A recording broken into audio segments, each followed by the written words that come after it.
Alright, let's put a couple of these things away here. Man, the room is a mess at the moment. But it's because I just went up again, spending some time with the family who needed it, because there were some issues going on downstairs and I need to be involved. Anyway, that's solved. Although I wished I started the stream a couple of hours earlier. Let's do it right now, it's not a big problem. Let's see if everything is okay here. Let's see if I can share the video link. My daughter's preparing for dance class, so it will be quiet enough in a moment. Let's see, where is the link here? Oh, here it is. Look at that. Link address, copy, Facebook. So, live repairs. Right. Even Sam Coupé. And really have to do a lot to make the Sam Coupé working, because it's stored in a box here and I have no idea what the state of it is. I even don't know how I powered it on last time, but we'll find out. Okay, live repairs. Let's copy it here. Yes, that's working. Edit message. Yes, thank you. Cancel.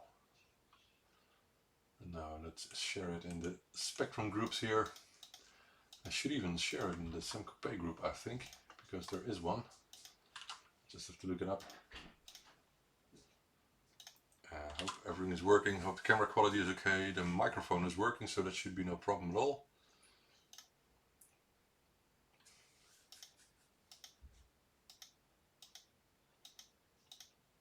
Alright, that's done. Good evening for the 2 watchers who came in already.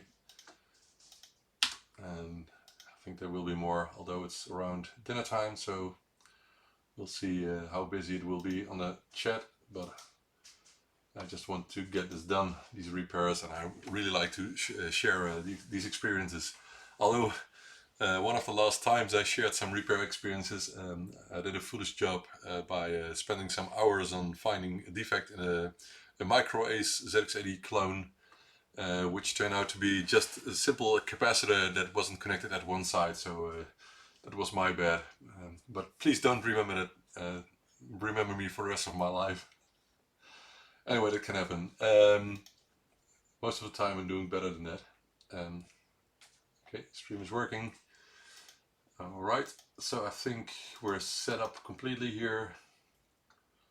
I've got a couple of repairs to do. People have been waiting for far too long. That's mostly because there's so much other stuff to do here. And one thing I did this afternoon, I would like to show that in the meantime, is this record player here. I found a turntable, this one here from Akai, and I think I should be able to share how it sounds. The only record I have is a classical record, so we'll see if it works. But it is working. I just have to set up the sound. Let's see if it will work as well. I think it should. Microphone. It's because I'm not looking. I can show you. I'm using a Behringer UCA 202 USB audio interface, which makes it possible to use the input that it has, the analog input, for something like phono. So it's lovely. I think you should be able to hear it.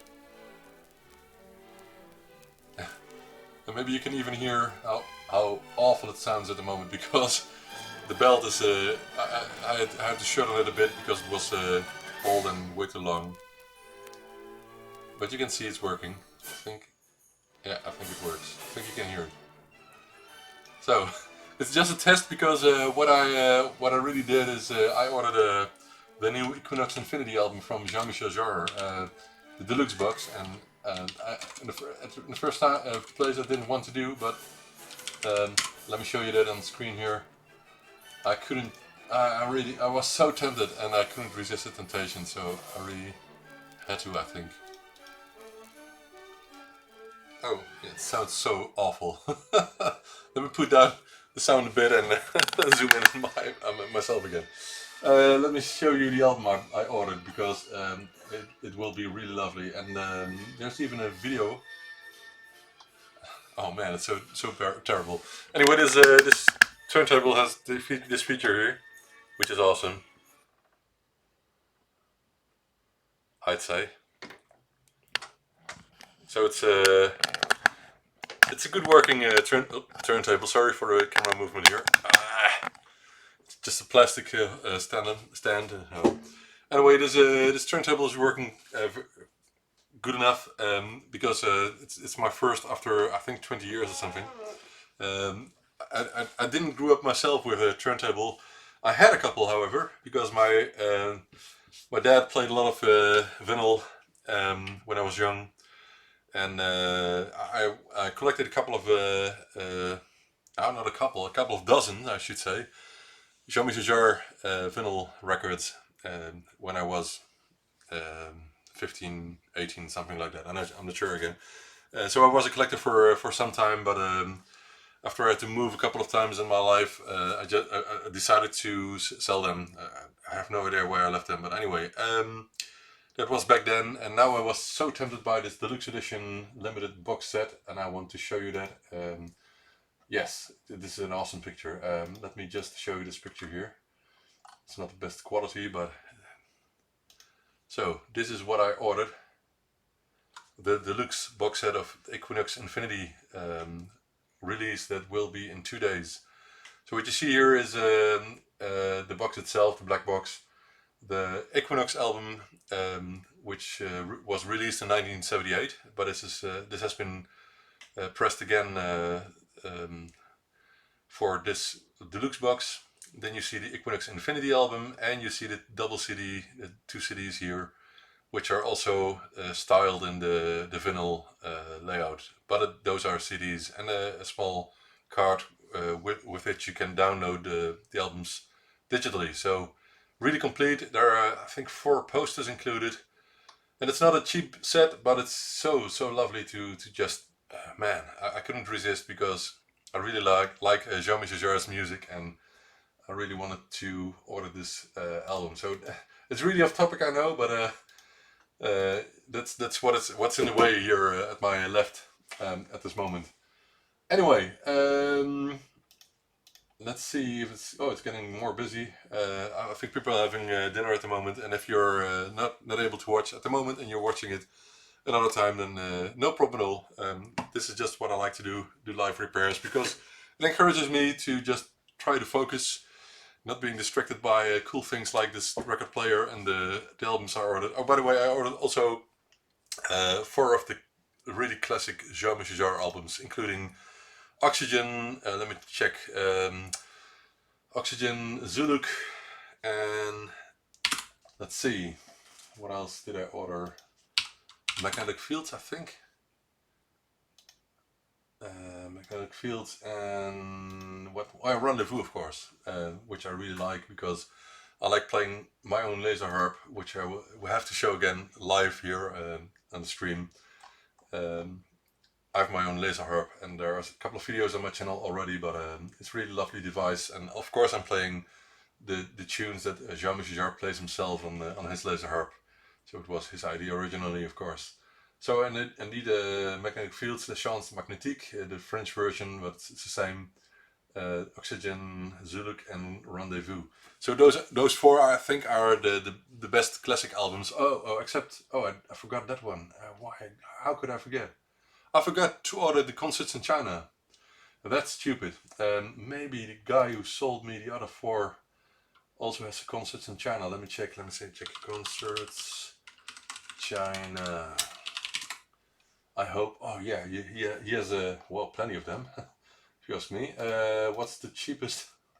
Because I'm not looking for the best quality ones at this moment. Anyway, the cheapest. These are you can even buy cassette tape, but I'm looking for the vinyl, of course. Oh, how could I forget the concerts in China? That's stupid. Holland version, cool. That's where I live, you know. I guess this is a CD, yes, but I want the vinyl. Yeah, the vinyl's cool. Let me just add that, and oh, yeah, it's not a buy it now. All right, let's buy the one from. Oh, it's also um, what? I think I will just find it somewhere else.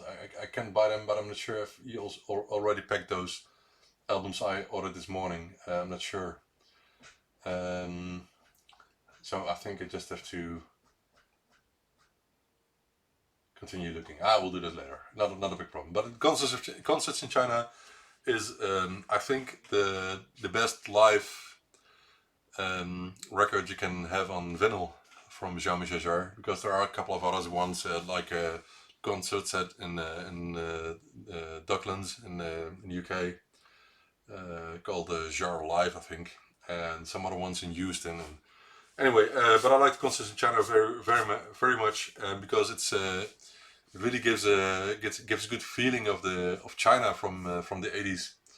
I think I've never been to China, so I can't really tell from experience. But the feeling, and especially with the video that is also available on YouTube, for example, the video that came with the music with the album, it's really something that you can spend an hour and a half listening to while doing nothing, you know, just for relaxation. It's really wonderful. Anyway, let's get to the repairs. And I have to do a lot of other things here because I didn't even set up this place. Goedenavond, Mark, Vincent, Jan, good evening. So I have to clean up the vinyl stuff here. Look at it, vinyl cover here. It's even the logo here is so old. I think it's from the 70s. It can be anything else. There's no date on the cover here, or maybe on the 1968. My God, it's even older than I thought. 1968. That's before I was born. Anyway, let's make some space. A lot of other things here, not for now. So we need a desk. Oh, that's a bit hard because all the stuff I need is in the crate here and above that. Alright, so let's grab a Sam Coupé and stuff that goes with it, like I'm not sure what. Oh, Sam Coupé technical manual. Well, I don't think we need it, but you never know. Sam Vision for Sam. I don't know. Not now. The user's guide even got that. I just don't have a box yet, but I'm getting closer because Common Fidget is I think it's offering a couple. I've got some spare drives that most probably don't work, but I want to test them again because I know I have one extra. And I got plenty of games on disc here. I have no idea where those came from, because I don't think I ordered this as a set back then. I have a power supply and some other stuff here. I got an original faceplate for the drive bay, and I also got two 3D printed ones of these, but somewhere else, I don't know where. Now I am doubting what I use this cable for. Was this the cable I made for the Sam Coupé? I think so. Because there was also an Cherry 800 here in the box, but I don't think. Well, it's the 65, it's not 800. But this one has a completely different video output. And I see the cable for that in the box. So that's something completely different. Now, let's continue, because I'm going to do some work here. Just found two Atom interfaces, ID interfaces for the Sam Coupé, which I've never used because I didn't have the time yet. I'm not going to do that right now because I don't have the time now. I just want to work on getting some drives working because I think Gledel, I'm not sure if it was him or someone else, talked about some things he found out about these drives that made many of them that didn't work because of some parts that were obviously failing work again. So it's not only the drive belt that needed to be replaced with many of those drives, but also some components that need to be fixed. So I have to look up that article or that post from him and then try to fix these drives. And I have another one from a customer here which I have to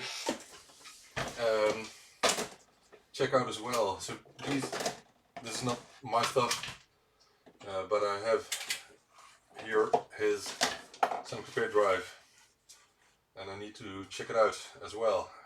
Be very careful because there's some screws in it here, which obviously are for the Sam Coupé drive. So this is his drive, and I'm not sure if I already replaced the belt. I don't think so. But as I said, there were some other things that cause problems with these drives that can be fixed now, because I did some work on it. Anyway, Rene, good evening. So first things first, I think I have to connect the Sam Coupé to the TV here. It's getting ridiculously full. I also had lots of other work today. What did I do today? Let me think. I started this morning with crafting some RGB cables for the Harken kits, the Harken 128K kits, so with the stereo sound as well. And I did some order packing, and I need to work on some mainboard refurbishment, and I need to work on one of the rainbow LED kits. Someone ordered one. That's a lot of stuff. Someone ordered a dual floppy drive set with a ByteDelight interface. So lots of work to do here. But I just can't keep these guys who send me their stuff to repair waiting for any longer, because they've been waiting far too long, and that's my problem with repairs, because I try to prioritize production for the sales orders, and that's sometimes it's not completely honest, because these people have been waiting longer, the people who send in their repairs, so my bad. Alright, let's see, I think if we plug this in we get power, and there's no off switch there, which is still working, I guess. Now let's find the power plug. Then next is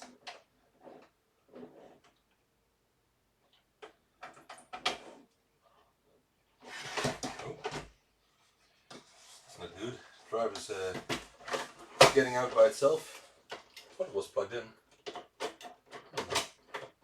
Doesn't feel like it. So I have to check that as well. But it's not a problem right now. First I want to power up the machine. And I need some more cables. Let me think. I need a stereo cable. And I have to get under the desk, sorry. Yeah. So, stereo cable. Yeah, here we have one. And something for video. Cheap cable, but it will do.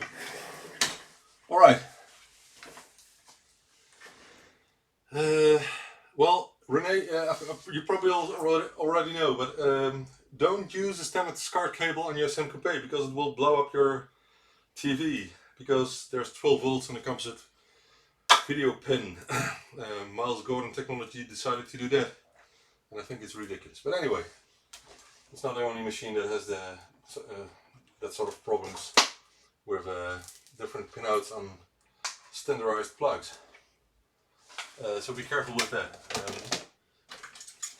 And I know people were very mad when I did it, but my previous Sam Coupé, back in the days, I managed to use only the spark plug to even feed the machine itself. So the power and the video output were through the same cable. It worked very well. I wasn't bothered because it worked and the contacts were good enough, and the wires on the track and on the PCB are good enough for that. But people hated me for that. So we should have a picture now. That works. The memory has not been upgraded in this specific version, but I think the pressure works. Oh, wrong button. F1, I think. Well, let's do that again. It's a long time since I used the Sam Coupé. Which button was it? F9? Ah, look at that. Can you see it, guys? Okay, great. Good to hear you have the correct cable. And we know now that you have 3 Sam Coupés with boxes. That doesn't sound well. So I think this drive is having problems with Prince of Persia.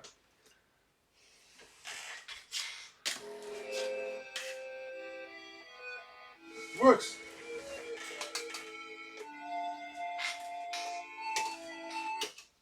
Look at that. 30-year-old computer, and it just works great. It's a long time since I played this as well, so don't blame me if I just die instantly.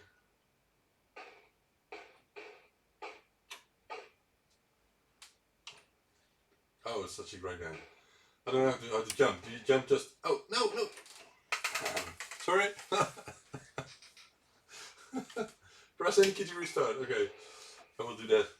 The graphics quality is so awesome on the Sam Coupé compared to ZX Spectrum, of course, but the problem was that it wasn't completely compatible. But anyway, so this game works. That's good to know, because now I can test the other drives. So let's, I don't know, let's do that. Maybe test the one from the customer first. And I'm not sure if I still have drive belts left, because there aren't any in this crate here.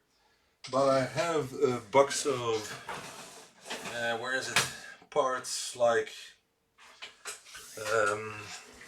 belts and other things. Let me check where that one is, and maybe the Sam Coupé belts are in there. I'm not sure there are any left, but I have to check it. Oh, here it is. Yes. So what do we got here? I have +2 belts. So these are for the ZX Spectrum. Here I have, what's that? Manual for the +2, I guess. Yeah, no, it's a for a +3. So these are for +3. This is a micro drive roller, a new one. +3 belt from DataServe. Retro, more used micro drive rollers, but no other parts here. Okay, good to know. I just have to order them then. Right, so what I want to do is check out what his drive is doing. But first, I think it's worth the trouble to see if that belt is any good here. There's some tension on it, so I think it should work. I don't think the belt will be the problem here. But of course, the problem is now that it's hard to get it in. I think I can manage that. So there are, I think, 3 common problems with these drives, and one of them is the belt, of course. Second is some specific parts on the PCB, like capacitors, that I have to look up. And the third one is the floppy controller, which often fails on these Sam Coupé drives, lifetime drives. I think that was a name that Miles Gordon gave them. And the other thing is, these are non-standard slim size citizen drives, which can't be found anywhere, which is awful. And the other awful thing that Mars Gordon Technology did is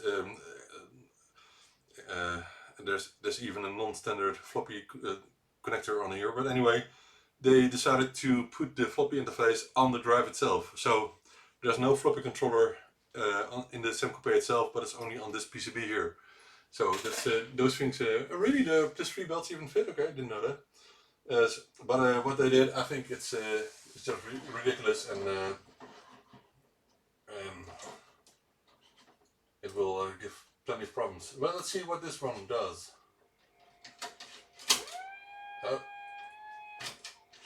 It doesn't sound well, and the light is continuously on, so I have my feelings that maybe the controller on this one is completely dead.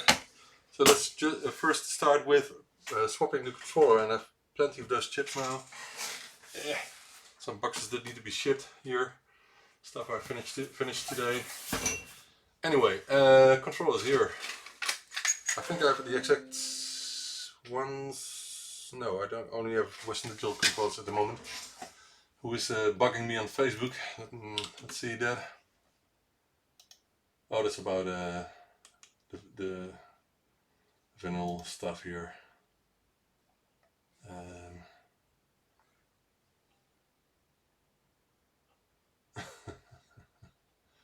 Right, we're discussing that Jean-Michel Jarre's said 2 weeks ago in an interview that he is going to produce another electronica album, the 3rd one. And I'm very excited because I really was surprised by the collaborations with Jarre and the other people that he worked with. But it seems there will be a 3rd one. And there was a rumor going on a year ago, but it was on 1st of April, so probably that was just a joke from someone. But this seems to be true. Anyway, I put in another controller from controller. Let's see if it behaves differently now. No, I don't think so.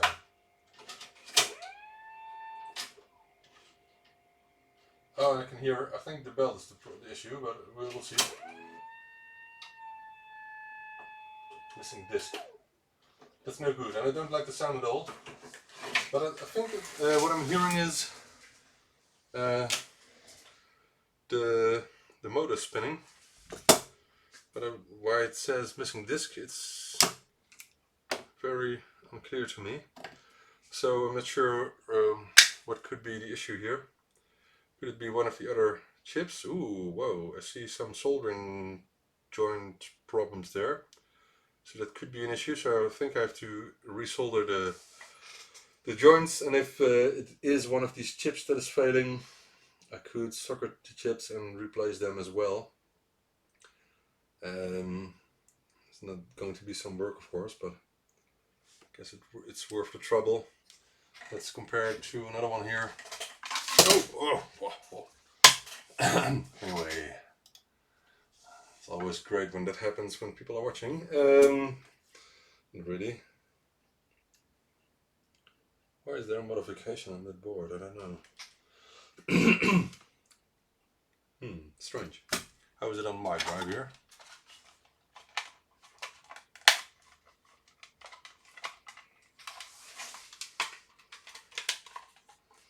So I'm just comparing stuff now, and maybe it's good to put a small note on each drive from who it is.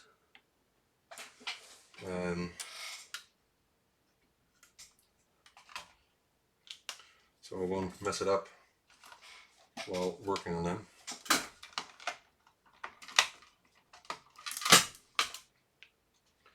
This is odd. There's a modification on this board and I have no idea why. Why is that? Issue A1? Issue A1. Why is there a modification?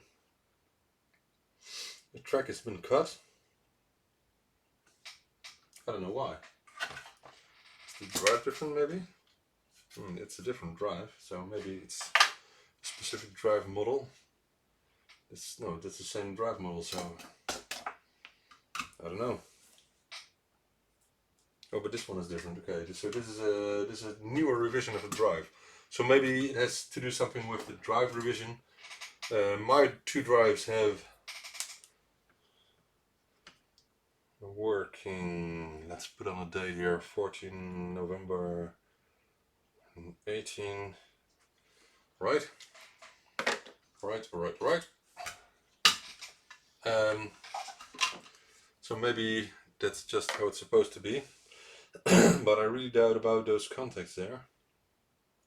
And it would be fun if I could just put up that PCB, but it's not possible because it's soldered on the other board.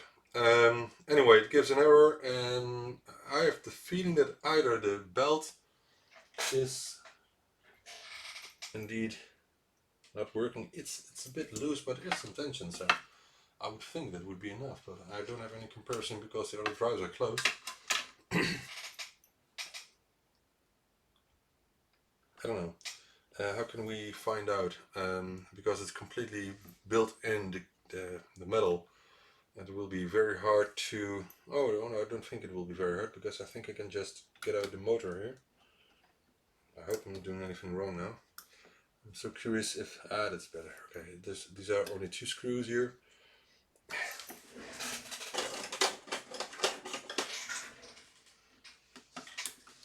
And then I think we can reach the belt. And I want to see how that belt is.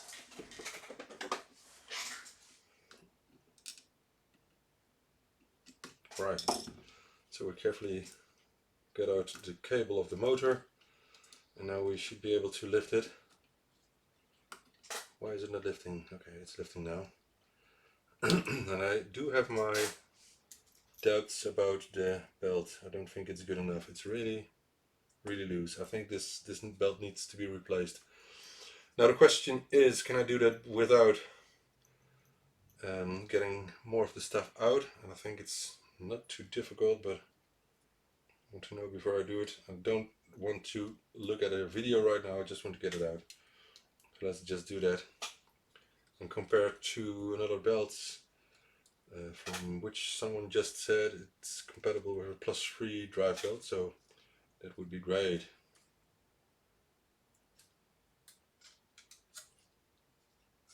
Come on. Yeah, you did. Alright. Doesn't feel too new. Let's compare it to +3 belt then. I have a couple of new ones, so that's good. Unused.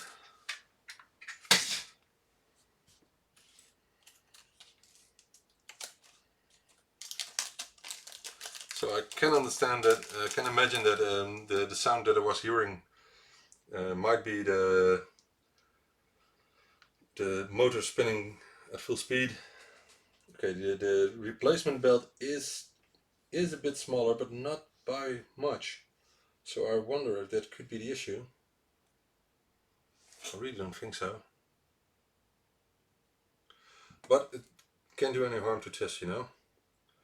So let's put on the new belt and let's feel the different tension. Yeah, it's really very different. This is very elastic, and this is almost like candy. So let's try it. I have to get the replacement belt in, of course, first, which won't be that easy because there are lots of other parts here.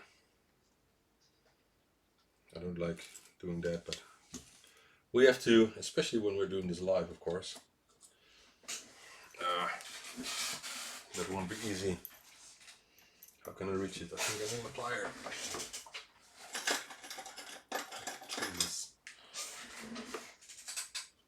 To reach the belt from the inside. Right. That's one. Has to get to the front. How can I do that? Right. I'm just thinking I have to mail this customer to notify him that I'm doing this live right now. I told him I would do it, but not when exactly. So I don't know if he's watching.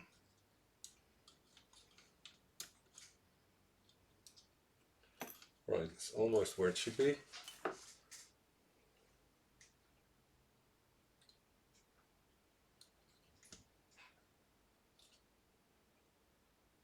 Yeah, there it is. At this side it is, but not the other side.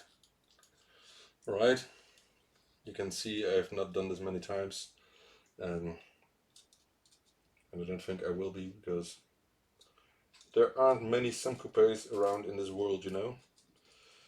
And I think people will do this themselves most often if it's needed. But I think any of these citizen drives needs a new belt, so it wouldn't surprise me at all.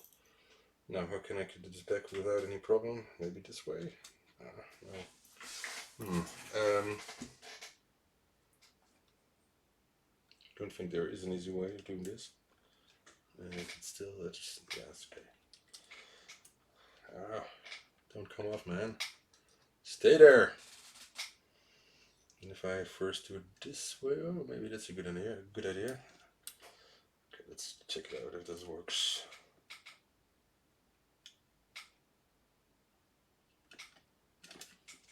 It doesn't work at all. No. Maybe there's a better way of doing this, but I just want to have it done so we can continue with testing the drive again and working out why it's not working. Right, what's the best way of doing this? I would think just holding this as closely as possible and then pulling it to me, but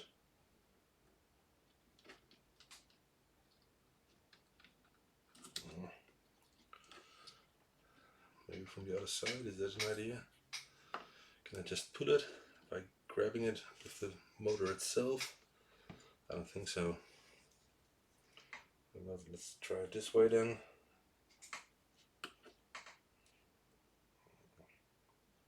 Yes, it's on. Alright.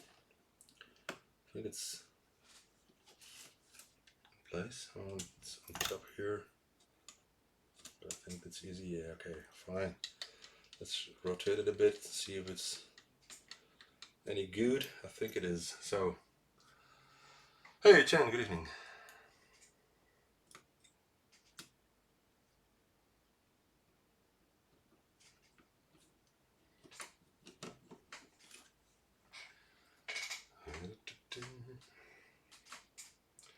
Right, let's close it up again.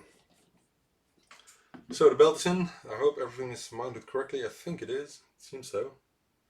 From all sides. Let's see what it does now. I don't think it will. So let's check it before I do this, because I think my drive didn't show the LED until I pressed F9. Did it? And let's find out if that was the case or if it wasn't.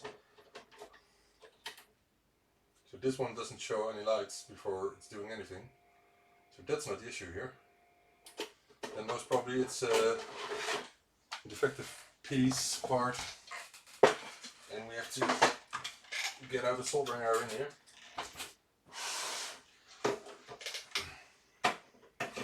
So I don't think it is the belt, but it can't do any harm to put in a new belt, you know.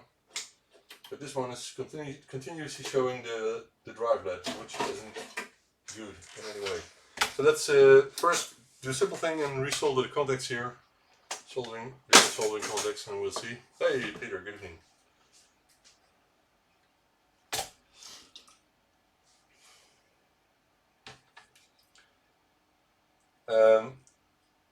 It does remind me of another product from MGT, which is the Disciple disk interface. Sorry for the lights, they're going out at the back. The Disciple disk interface, oh, I've forgotten to put in the motor, that's my bad. The Disciple disk interface was the best disk interface for the ZX Spectrum ever, if you ask me. Except maybe for the much later MBO2 interface, which even supports HD drives and has a great disk operating system. But one of the problems with the Disciple disk interface was that the soldering contacts dried out, and almost all Disciple disk interfaces I now test and use have to be completely resoldered. All the contacts have to be resoldered before it's working again. Otherwise you get all kinds of strange issues. And maybe they used the same soldering wire on these small boards which are fitted to the citizen drives for the Sam Coupé. It wouldn't surprise me, so I'm just reflowing all the contacts here to find out if that may be the case. And I can even see that some of the contacts are almost, well, open, if you ask me. And I really wonder how that could be. Could it be that if solder gets old and dries out or something, it just crimps and nothing is left? It shrinks, you know? Could it be? Maybe? Could it be it's not the case and it's simply something like a capacitor that needs to be replaced? We'll find out that in the document or in the post from someone on Facebook that I read a while ago. I think I may have saved the link somewhere in my my personal documents, so I have to check that first. Maybe save some time. Okay, but okay, I redid all the contacts now. Looks better. Some flux remains, but it's not a big problem. Just want to make sure the contacts are okay. And even on the connector, I'm really doubting if that's any good. So let's just do those as well. And then you have to connect it. It goes to the drive, but I'm not sure if it needs to be redone. I don't know. How on earth they think of a way of using floppy drives this way? It's so ridiculous. Why didn't they just use normal PC drives or something, you know? Because they're double density compatible without any problem. The PC drives. Anyway, I don't know if what were the names? Bruce Miles, I think, or was it? I'm not sure. Another guy, the guy with Gordon, his last name. I don't know if those guys are still doing business, and if they're in any way contacted to the community. I don't know. So I really wonder if this changes anything. So let's first check that out. Let's still it's burning here. Sounds different. Look at that. Something changed here. Definitely. Well, that's interesting. But still I can hear some strange noises. Which shouldn't be. But it works. Why the LED is continuously on, I don't know. But we get some results here, which is good. You mean me, Mark? But the Sam Coupé is nice too, you know.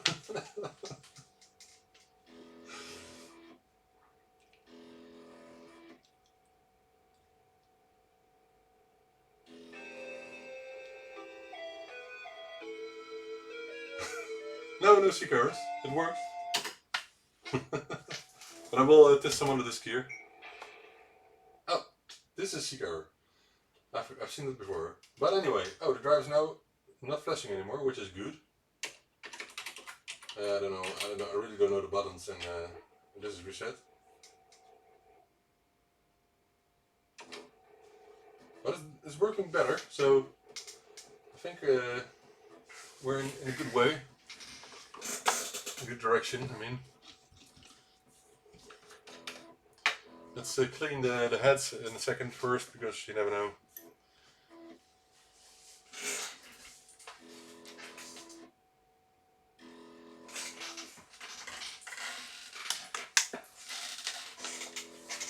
These really sound like seek errors indeed.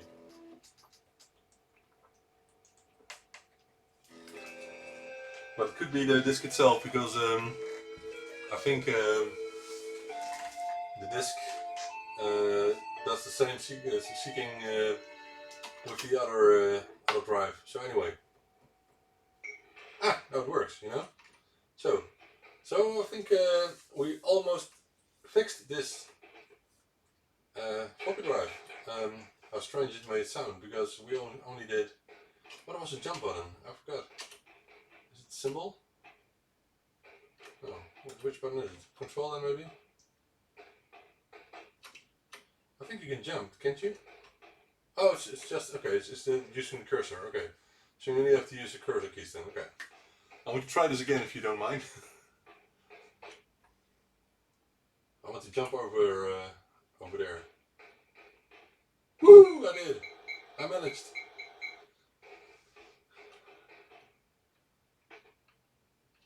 Okay, let's get over there. And jump! Oh! Sorry! You didn't see that. Anyway, okay. This is a lot better than it was. So let's, in the meantime, send a message to the customer who this is from, because I forgot, and I think he will like what I'm doing here.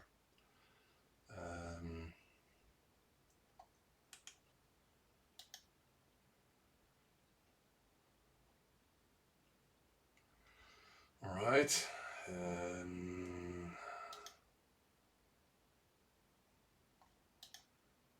Copy the link here.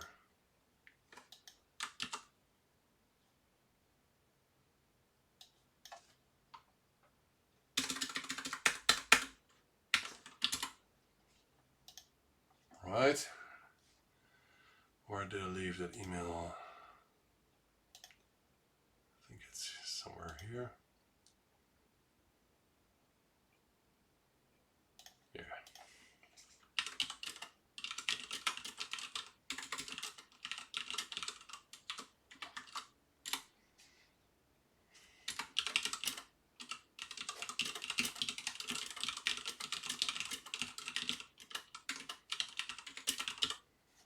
All right. So that's done. I hope he sees this email and he can attend the show as well. Well, Mark, do you not have Sam Coupé yet? Most probably I asked that before, but because if you haven't, maybe we can visit Rene when he's sleeping or something. Anyway, let's get back to where we were.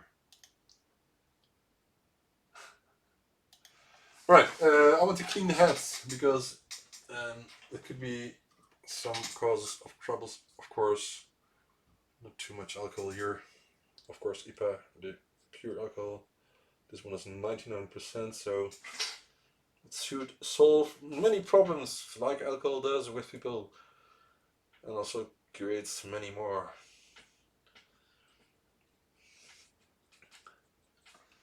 Right, no dirt. It is a ZX Spectrum compatible, and I will show you in a second. Maybe I can show you this way. It is a ZX Spectrum. People say it's not a ZX Spectrum. No, it's not a Sinclair cloud, that's true, but how do you get to basic? Okay, no. Come on, the keyboard is bad.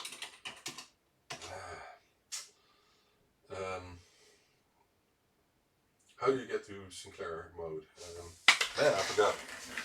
Such a long time. Anyone knows?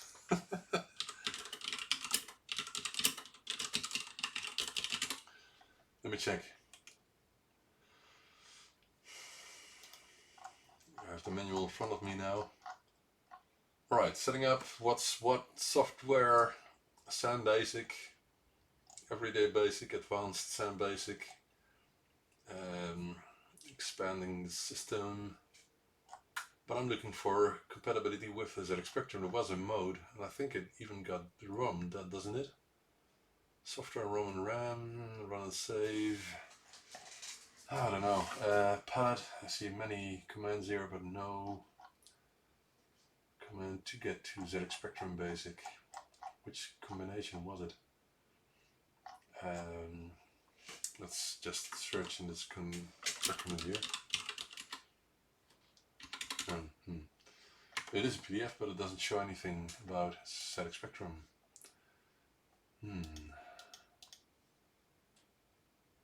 tried Spectrum, but it doesn't work. Go 64? Really? No, you're joking. Aren't you? I really didn't use the Sam Coupé that much. I had two in the past, two more, but I mainly played some games on them. Press run and stop together. Okay, run and stop. Run and stop, okay. Which two keys are those? I don't know. Man, which keys are those? Something in the function keys, I guess. I don't know.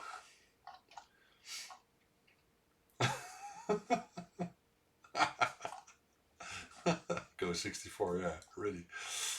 Brake button, yeah, no. I want to press run and stop, but I don't know which function keys those are. Must say that anywhere here. Trip around the keyboard, characters, run, stop, and restore. Yeah, but which buttons were those? I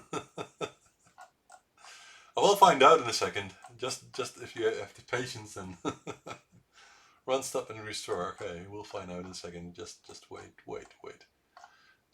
Let's see. What? No. Beginner's basic. Yeah, that's for me, I guess. The C word. It surprised me that YouTube doesn't ban those words like C64. Oh! Run, stop, and restore. I remember that from the camera. Yeah, indeed.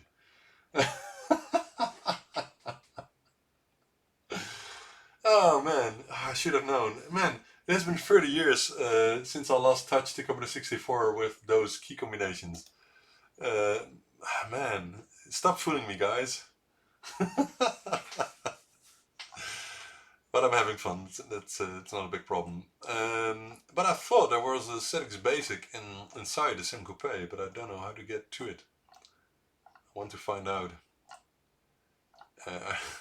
I'm browsing through the manual, and it will take some time. I'm afraid that's not what we want. Maybe I can just post in one of the Sam Coupé groups, or maybe there's only one. I don't know. It's users group and there's a user group. Oh man, there are two groups. Anyway, I want to post the stream there as well. Doing some Sam Coupé live stuff, repair. So I guess it can go here as well.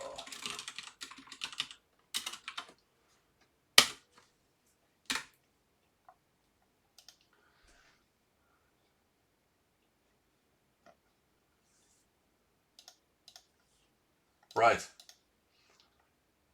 I think it can. Come on. Don't give up. It's just, I don't know, Advanced Sam Basic. Is it in there? Randomize. Should be maybe in a video. So Sam Coupé ZX Spectrum mode or something like that. I don't know. Is it so? Vintage Sam Coupé teardown. It's just a teardown. I'm not interested in that. I want to know about ZX Spectrum modes. And I know I've visited Stefan Drissen a lot in the past, and he showed me a couple of times some I think some 128 basic features on the Sam Coupé. Mode 1 maybe.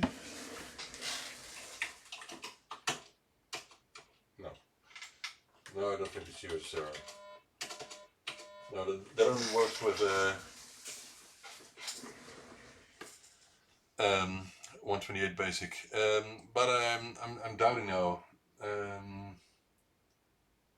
Okay, you have to load a copy of the Spectrum ROM and switching to mode 1. Okay. Alright, so if I don't have any ZX Spectrum basic things here, then you won't get much luck. Sandos, flash demos and utilities, Blitz, issue 5, news disc, send news disc, lots of them, lots of them.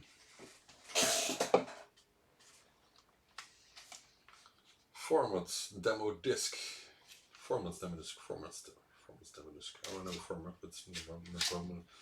Master basic, Enceladus, issue 6, never heard of it, to be honest. Lots of them as well. Some demos here. Color dump for Sam. Press F9. Color dump. Sam Paint.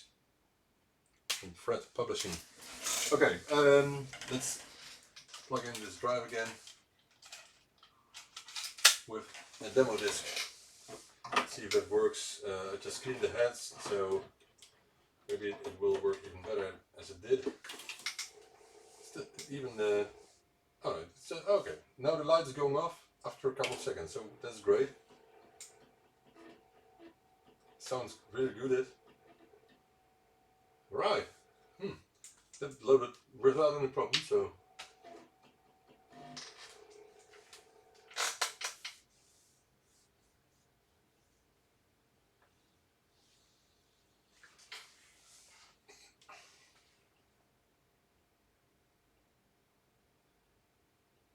Oh.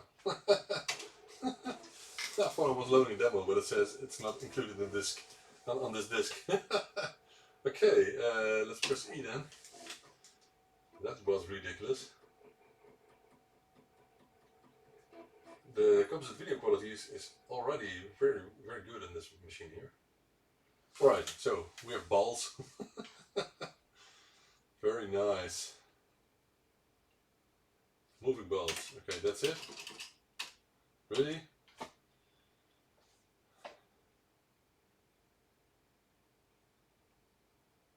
Okay. Isn't there something more spectacular on this disc?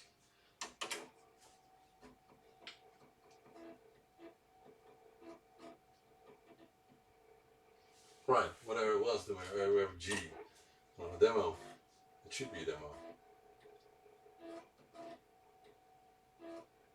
Okay, what is it doing? Oh, it's cool.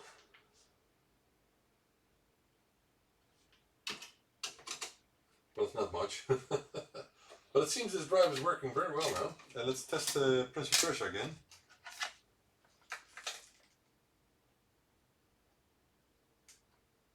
Oh! Really, Mark? Who would do that?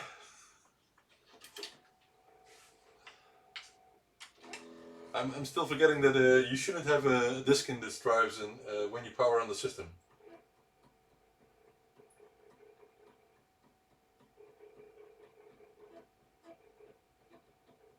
Well, it really sounds much better than it did. But I may be mistaken. I don't know. Because there's still some seek errors there. But it could be just a disk, you know. So I think we will test some more disk here.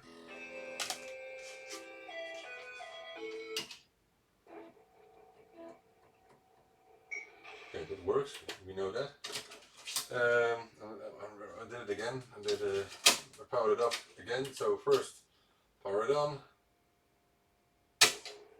And now load something that's on the disk.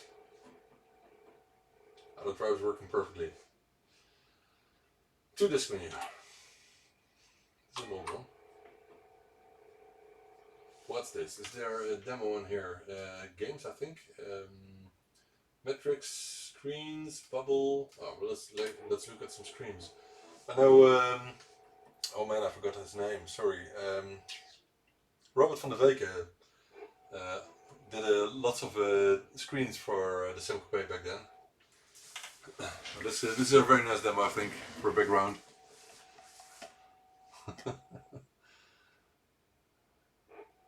Well, this is my Sam Coupé, and I should do the memory upgrade, of course, but I will do that in time. I'm very curious about getting these drives to work first, but obviously this one is working very well now, and maybe it's good to just check out the other drives in the meantime, because I think a couple of these need electrical repairs, but maybe some just need the same treatment as I did with this from the customer, because this is working perfectly, I think. So this was the old build.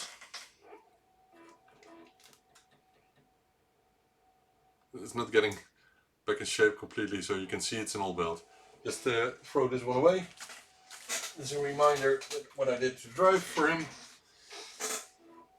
Let's see if I got an email back. No, not yet. Right, the front plate is in the box there. I will put it back in a second, just checking the drive first.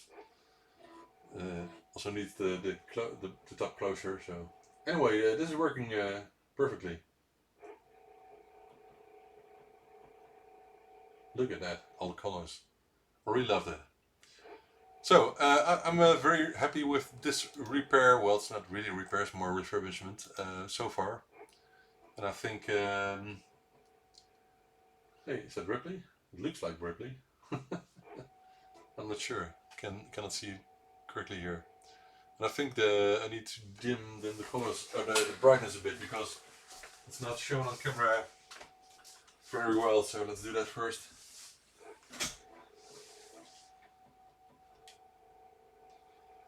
I think this is better on camera. Yeah, lots better. We know who that is. Freddy. Right, okay, this works just fine.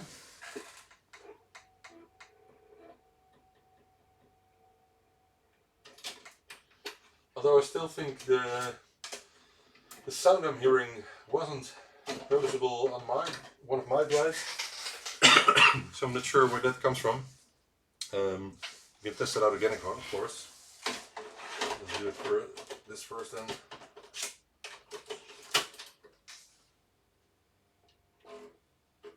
No, it's not noticeable this way. Maybe it's caused by the case that is not on the drive itself. So the metal plate on top and the plastic shell. So let's check that out. What's in here? No. Okay, we'll check that out later. Let's first get this drive back in its case. I think these are from the top of the Sam. I'm not sure. Where are the screws from? I don't know. Maybe from the toast rack. Could be from the toast rack, because I have a toast rack from him as well here. So where does the noise come from? I don't know. There is one capacitor here, but it's not looking bad or something. And there are a couple of SMD capacitors on the drive itself. Let's just for fun check out if I can find a document with the info of refurbishing these drives. I know I have it somewhere. If I don't, have to look it up. Let's see. Sam Coupé. I have lots of documents for lots of topics. Sam Coupé, some floppy. Controller PCB plus 3 belts. Oh, I already wrote down that a plus 3 belt also works in the Sam Coupé, but thanks for reminding me, Renee. Okay, there's nothing here about the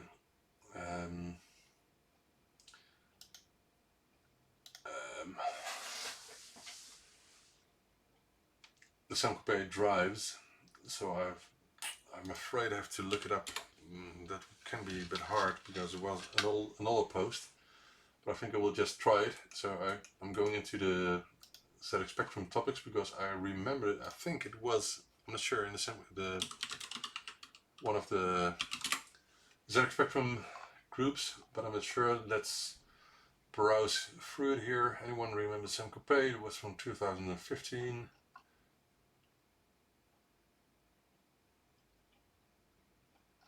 Right.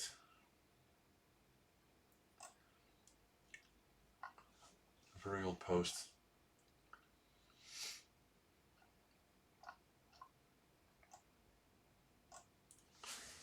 Nothing about refurbishing the drives here, so not on this group, second group.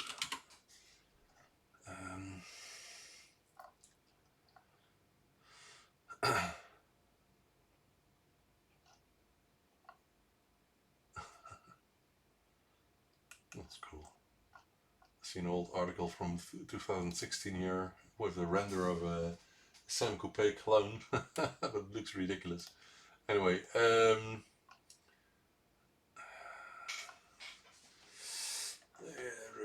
just was Sam Coupé compatible with Spectrum software? No one answered. I have to have tip the front from here so you can buy this one. Right.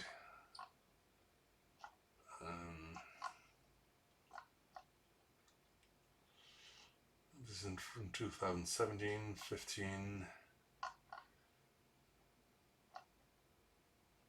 More Sam Coupé stuff here.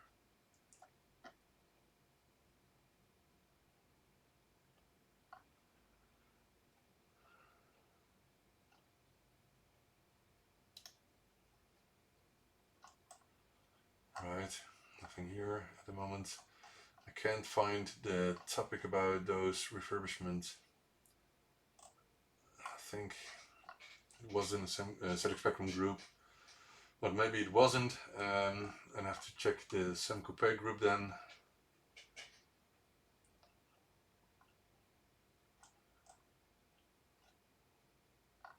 Nothing here yet.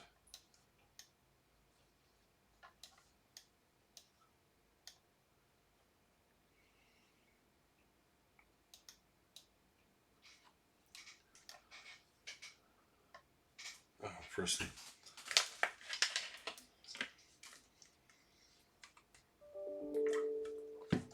I really wish we could still find these drives, you know.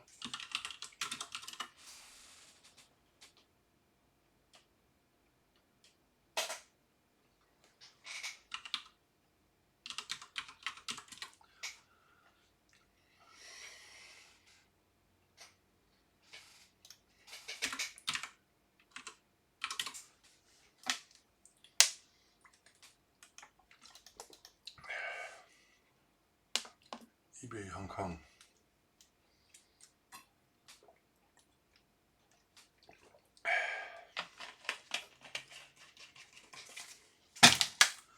That's strange. Looks like something from America, but it's not available anymore, so it won't matter anyway.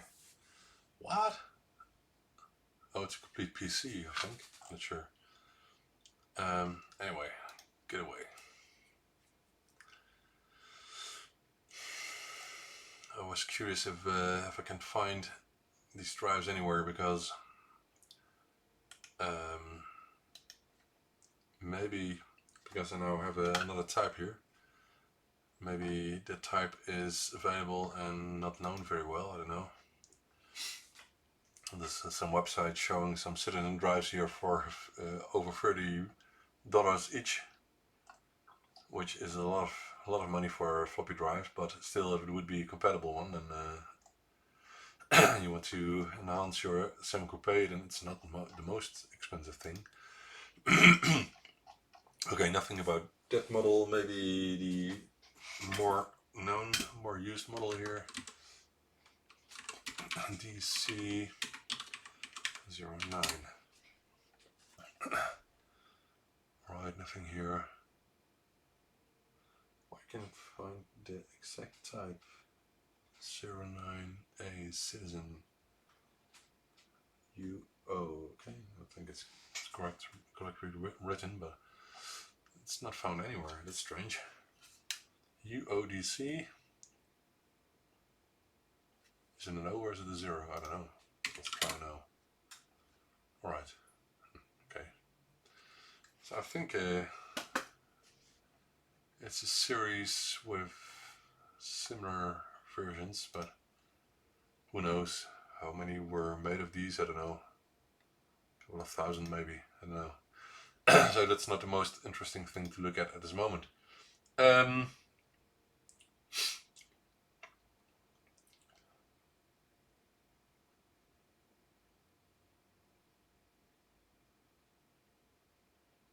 I really don't like the 3.5 inch PC drive replacements, because maybe it's the way that Colin did it, because I think they don't look properly well with the Sam Coupé. And if I would do such a replacement myself, I would 3D print a bezel that fits the modern PC drives, you know, and it's still possible, I think, but it depends on which floppy drive you used. I got many of those, so it could be an idea to develop the replacement bezels for a 3.5-inch PC drive. Anyway, so I just told that I already did 3D print the standard bezel like this, the closed one, like this one. I don't know if I try them on actually. Where do I leave them? Where do I put them? I don't know. I had them in my hands last week, but I'm not sure where it was. Was it in my storage space, or was it here at home? I don't know. But it's not the most important thing right now. What I know is that this drive makes a lot of noise when you connect it to the Sam Coupé, but that isn't really the biggest problem, you know. It does work now, so I think we're almost good with this one. But let's close it up, put it back in its sleeve, and test it again, see if it makes any difference. And maybe it's caused by it needing to be connected to the ground, the plate on the bottom of the Sam Coupé. It could also be a reason, because that way it would be grounded, but of course ground would also come via the connector here. So I'm not sure about that. Yeah, the original ones. Well, they're all, even the other types that are used. As I can see here, I will show you. Let me zoom in here. I think no, it's not. Just a second. I need to disable manual focus because it's almost not noticeable this way. Alright, Brio, advanced, yeah, automatic. Right, you can see it's a U1DA01A. There is another model than the most common citizen drives, and I think I've never seen that this specific model before, which surprises me. So now the question is, what are these screws for? Because did he just use those two screws to close the drive and make sure the screws aren't lost or something? I think that was the case here. So let's put them on the. Oh no, that way I cannot plug it in, so that's not the best thing to do here. But I don't think the screws belong anywhere else. Oh man, it's a ridiculous way of mounting something like this. But anyway, if it works, it works. Let's get out this one. And I really would like to note that this is mine. So just wrote it down in very small letters, so it's not too much noticeable. Let's put in this one from the customer again. Check it out again. And see what it does. It works flawlessly, so that's not an issue anymore. The eye, colors and diary, anyways, shapes, B-ships, bubbles. Bubbles? Hello? Okay. Oh man, this is so lame. Who thought of that? I guess this is one of the early thread issues. Does that number? Demo disk 1. What I said. Alright. Yeah, I thought that those are for the bottom of the case, but I wonder why he sent them with the drive. So maybe he just screwed them into the drive so the drive wouldn't move.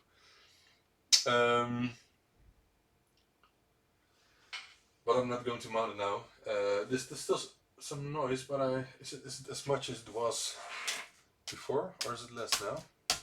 Let's put another disk. Reliant software. And piece of paper. Very cool. Where's the reset button? Oh, there's a break. This is reset. Now it's definitely more audible, the electric noise from this drive compared to the one from myself. But it works, as you can see here. So I'm very happy. So we fixed this drive with just resoldering the joints, and that's awesome. Right, what's in here? I think these are all demos, I guess.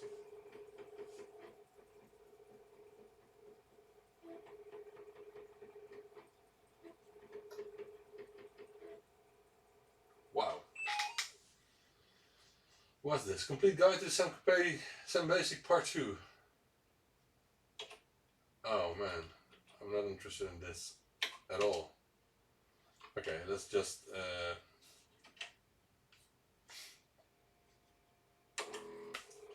is there something else on here?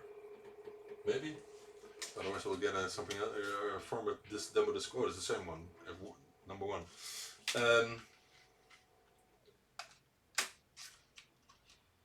I don't know, adverts, screens, palette, draw. I'm not sure if these are demos actually.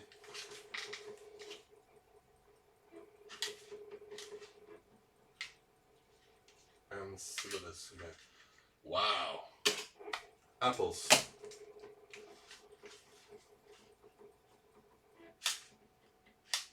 Sam Testword. I remember Testword. I used that a lot in the 80s on the ZX Spectrum. Okay, what's this? It's just a disc mag, I think. Sam does flash demos and utilities. Sam system disk. Okay, that's interesting. Use this spare. Okay, I'm not going to use it. Let's issue 5. Let's see about that.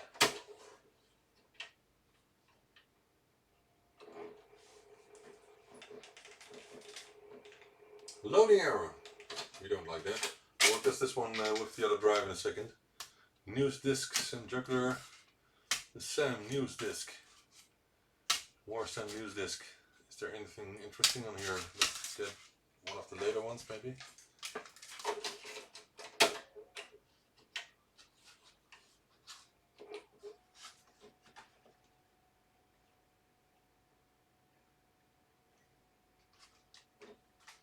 Okay. I don't think this will work. Nope.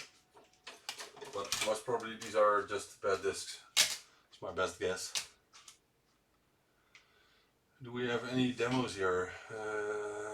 We've tested this one already. Sam Print, Assembler, Quiz Ball. Is that a game? I guess.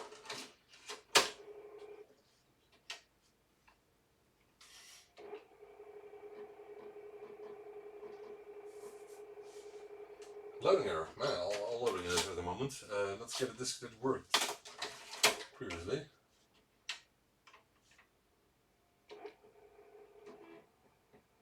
Okay, just disc, I guess. All discs, some prints, MGT Disciple disc. Doesn't belong here. More Disciple discs. Your company internal use only. Your company internal use only. That's odd. Disciple disc, disc 2. SanDisk, issue 15. A nice print, so it looks well.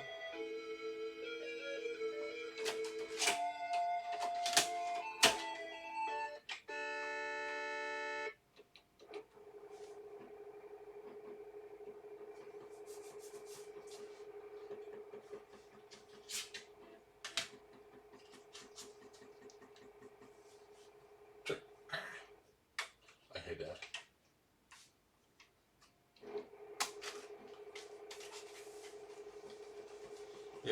think these are just very bad discs.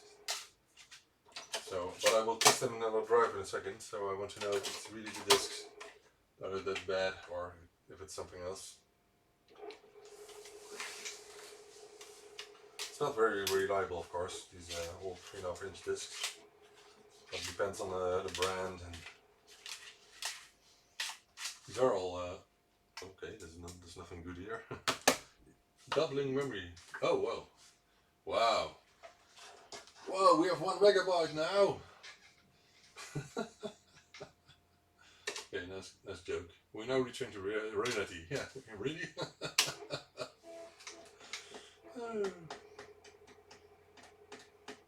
Well, on SSDs they're using quad level cell memory at the moment. So that means 16 voltage levels on each memory cell. Do something, man. So you could indeed double your memory a couple of times that way, but that only works when it's specifically designed for that. 1 disk drive, yeah, really? Basic ROM, what is it doing?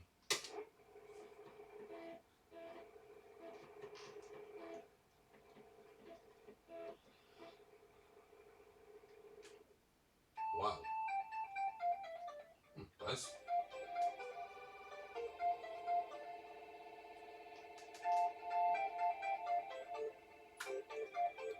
Right. Where are the demos?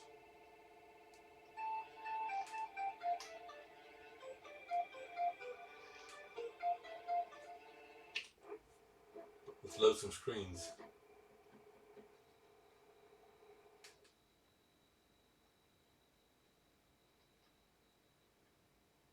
It was loading.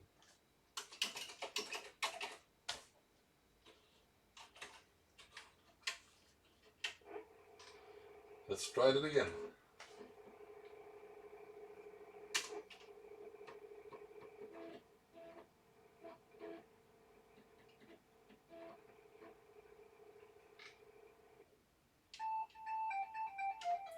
Showpix G doesn't work, I think.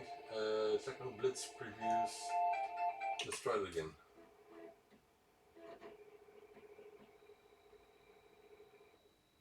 No, I don't think we have enough, but maybe it's just decrunching the data, so we can wait for a couple of seconds, of course. I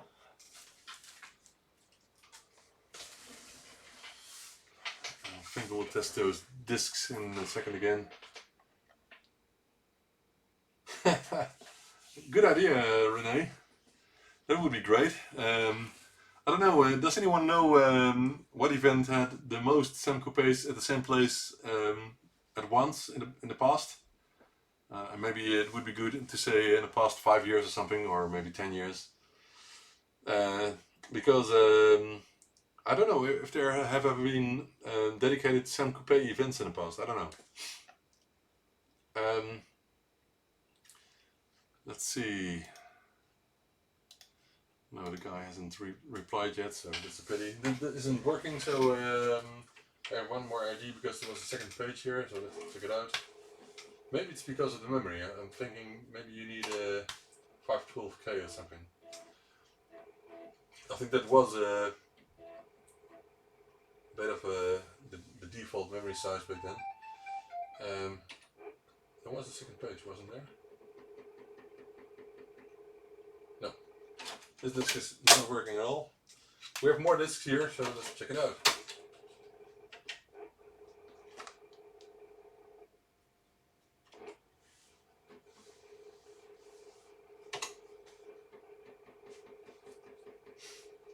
Same.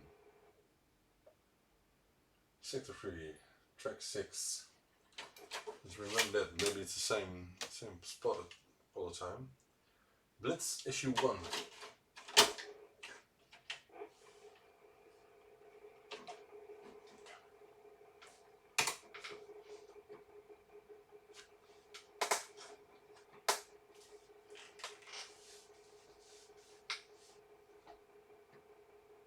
It's doing something. another sector Lemmings. I even have Lemmings here, but I think this one requires more memory. If I remember correctly. I even have some Sam Revival discs here, or is it only one? I thought I had more. Anyway, I have one at least. I wish I had more. No, it does. No. Okay. Oh, it's stuck. No, I don't like that. Please don't. Okay. Let's power it off first. It's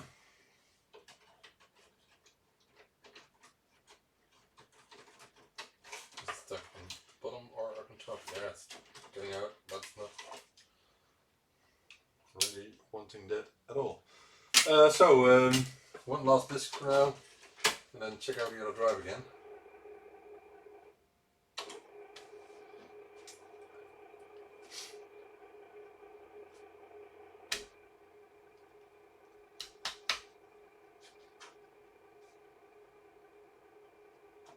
Loading error. Really? Okay, let's check out my own drive here. Let's see if it makes any difference. Because if it does, then I have to check that drive again.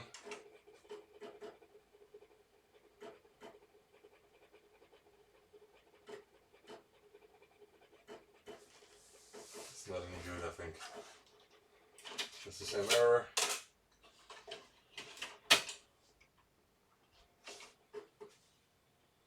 I think I will get it back and make sure I know that this car are not working properly anymore. This is doing more than in the other drive, I think. Yes, indeed. Here's a demo on it. So that is working now, which is good. Whoa, Cindy.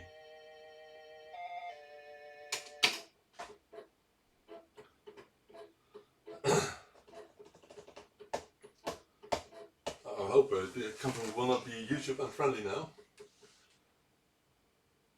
Oh, Sandy again.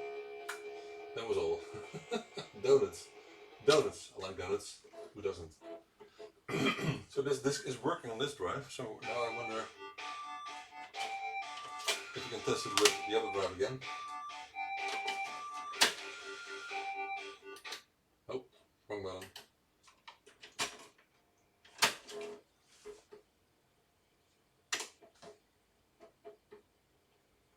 This is strange. It's working here as well.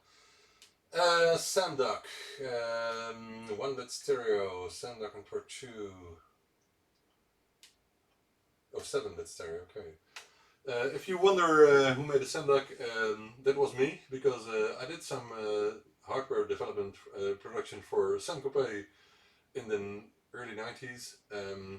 And that was only because I didn't have a Sam Coupé myself, but Stefan Dressen asked me if I could do that. We discussed that, and I made a couple, and he brought them to the UK and sold them there. This one is working as well. And the SamDoc was simply based on the AdDoc from Edwin Blink here in Holland as well. So it was the same device, but in a box and completely manually crafted. What is it doing? I just pressed, oh, wrong button.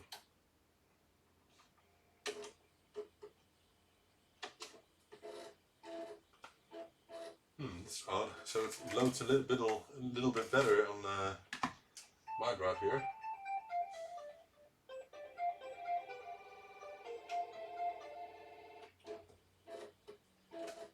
So it seems that the other drive is not as good as this one. Although this is still not working. So I think it's a combination of the drive and the disc, but mostly the discs are just old and bad, and can blame it on the drive itself completely. Yeah, well, Thomas, this afternoon I was running the demo for the announcement of Forever 19 next year, and it surprised me that Sam Coupé was mentioned separately as well, and next to ZX Spectrum, of course, and Commodore and Atari and other machines. Indeed, at forever demo parties, Sam Coupé is used a lot, I think.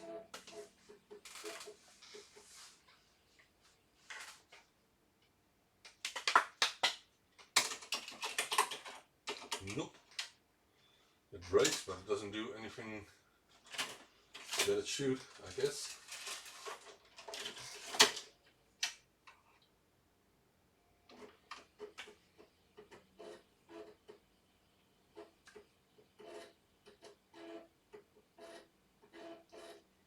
So I have a couple of discs that I can almost certain say don't work anymore. But this one works on this drive, so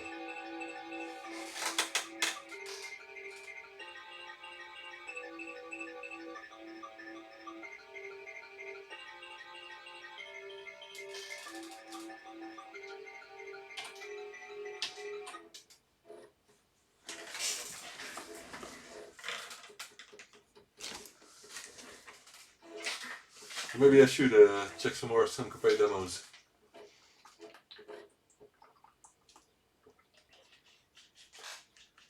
It's a nice machine, but it's just that they didn't sell in millions, so press any key for feature. Okay, and then I want to continue. What's this? Did I press the wrong button? I don't know, what is it? Send disk issue. I don't know. Quiz ball.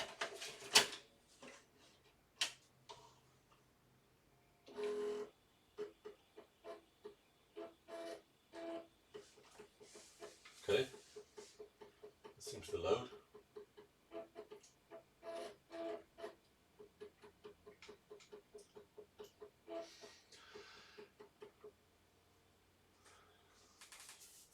It works perfectly.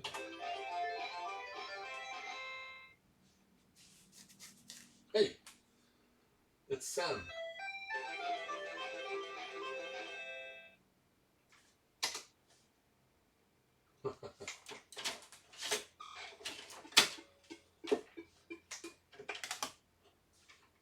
Okay, so I've got 4 disks that work on my drive, so I wonder about the other one.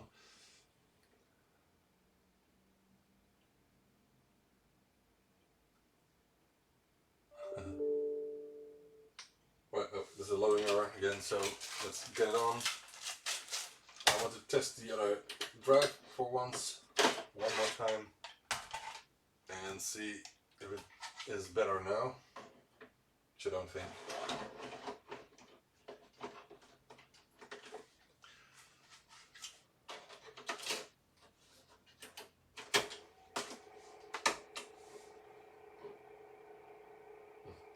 This immediately gives me a loading error, but that doesn't work.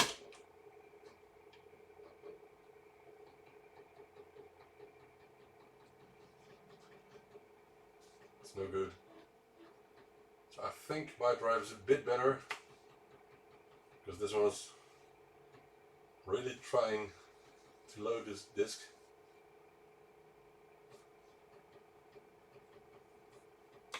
I still wasn't finished with searching through the forums or the groups on Facebook.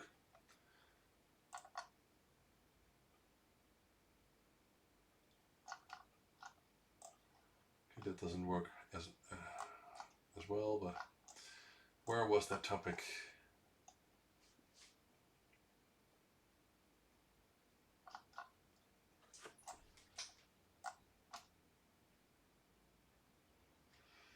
It wasn't too long ago. I think something like a year ago, so not by much. So I now want to know if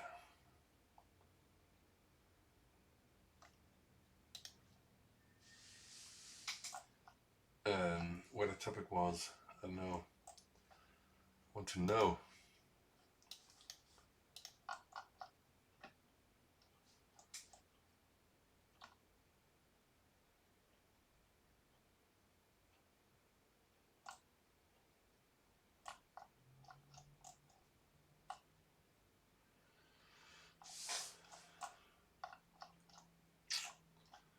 nothing here. So then could it have been just in the Sam Coupé group then, which is of course logic, but can just not find it. Where was that post from? I think Diagnosing about the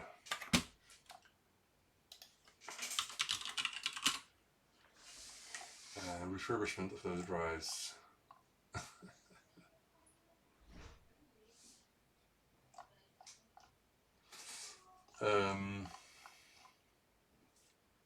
Anyone knows, and don't hesitate. But I know not many people have been busy, been working with stuff like that.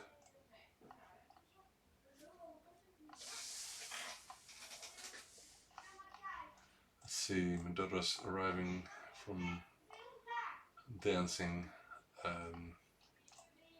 So if you're hearing something, then you know what it is.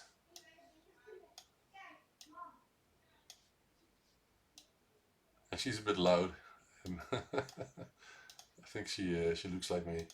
I wonder if no, it can be if there's still noise in the background from the record player here, because I didn't disable the turntable input here. So let's do just that now. So if you were hearing some noise, then it was the turntable input on this PC. Anyway, I still haven't found anything about the Sam Coupé citizen drive refurbishment. Oh, Specky Poland seems to have a couple of Sam Coupés as well. I can share it with you. Look at that. A couple of them. Just a couple. So Mark or Rene, we should at least do 6 or something, because otherwise Poland would have more than we do. No, just joking. Just joking, guys. Let's see. Sam Coupé stuff. Okay, still can't find anything here. So my last group where I would look is in the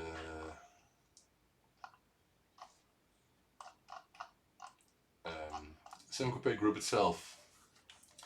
But I really thought it was in the ZX Spectrum group, but most probably I'm mistaken, so can't find him anywhere.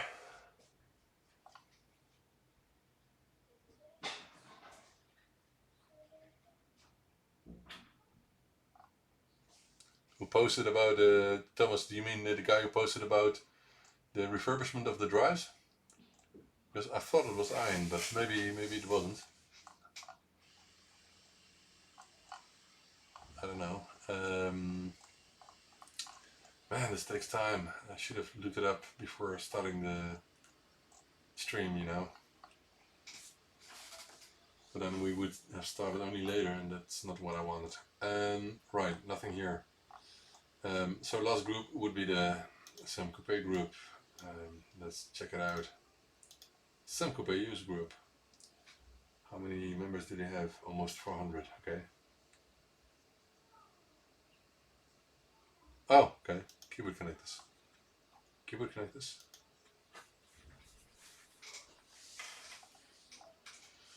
Right. Okay. Didn't find it. I'm searching for posts of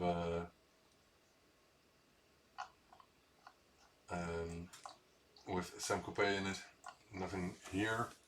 So then the last group would be the Sam Coupé group itself, and I would search for Citizen. Let's see. Nothing with Citizen in it. Wow. Right. Drive.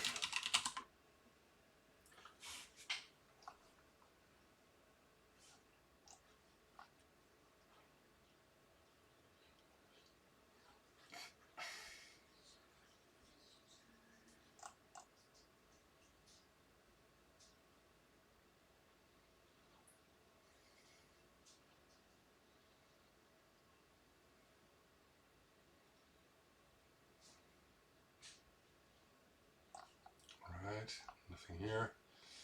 What's that? Lots of ton of stuff here. I don't think it's that important. Man, are there more than one? Is there more than one group maybe? Because I'm not sure if this is the correct group. I think it's the other one here. Users group, yeah, I think it is, because the other one was from Roger Joet, and just spammed the place all over. Right, so I'm in the Sam Coupé users group at this moment, and here's lots more data about. Yeah, yes, I think I found it. Any of you who are Amiga users will be aware of Scorch, that is the SMD electronic capacitors and the later Amigas. But did you notice your Sam Coupé floppy drive is the same, and they also need recapping? Here's the citizen mechanism. Note the lovely little caps. This drive is of course not working. So I think I remember this post specifically.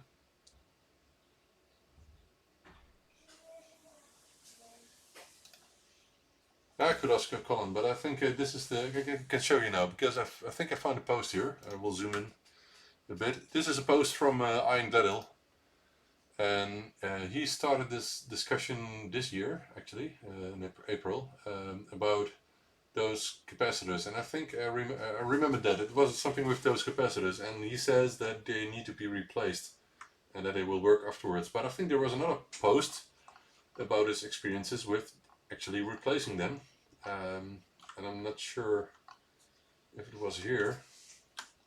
I can just ask him, of course.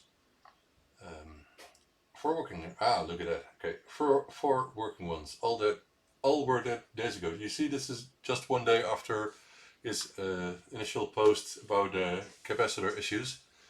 So I think we just found what I was looking for. And I think I've been in this group longer than I thought then, because I thought it was in the Electrician group, but of course he did it in the Sam Coupé group. Let's see. The top one, left one, just needed a recap with proper caps instead of through holes ones. Recap for proper caps or through holes ones, or one of which wasn't non-polarized. Top one left, you need recap with proper caps instead of through hole ones. Okay. Top right is going to Clara Johnson. Blah blah blah. Very fishy is not fine.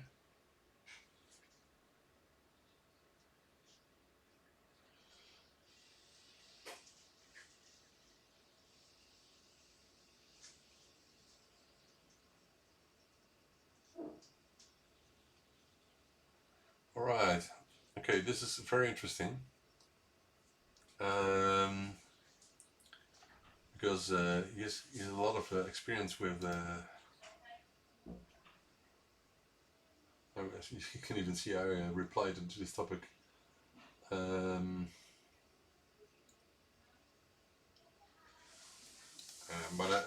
from what I read, it's really a lot of work. But they need new capacitors, it seems. And the thing is, I don't have them right now, so.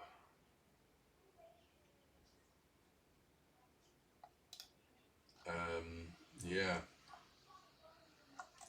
More posts from Ian, maybe?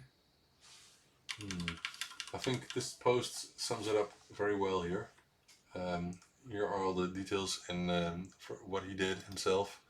So I really want to keep that information so I can use it for the repairs of the drives I have here, and especially the ones that I still haven't tested this afternoon, this evening. It's 8 o'clock here. So let's just write it in my Sam Coupé document here.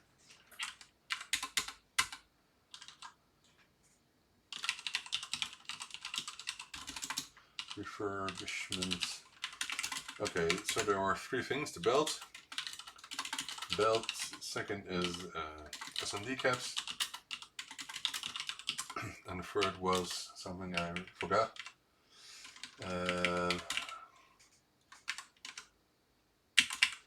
Facebook.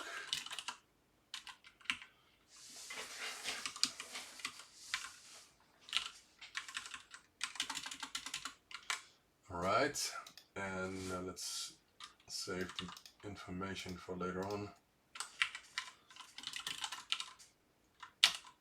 Right, so the things that are written here are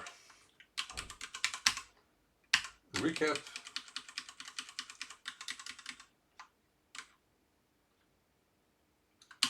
then top right, horrendous capacitor gunk,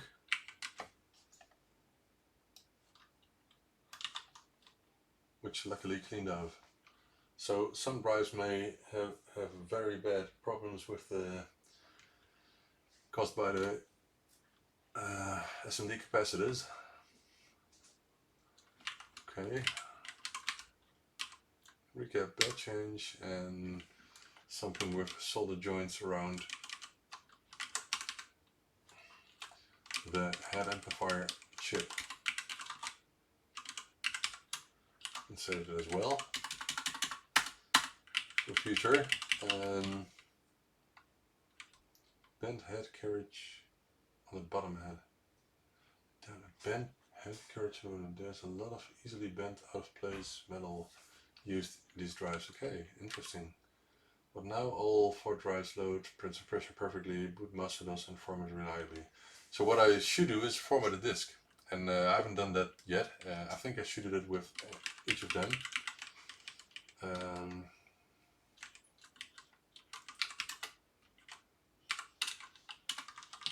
So let's just try that. And I don't know how to do that actually. So let's just look it up. Maybe it's just a simple format command, you know. Sam Coupé format a disk.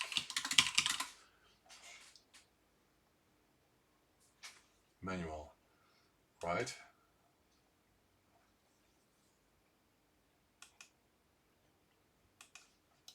Format.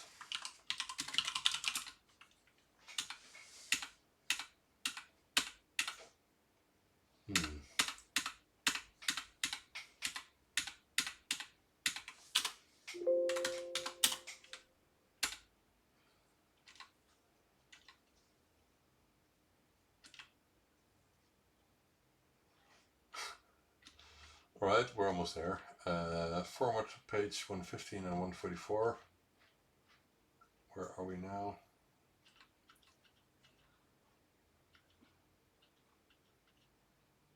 Okay, this doesn't help in any way.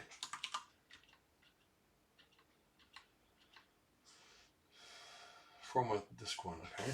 Let's just try that with a new disk. And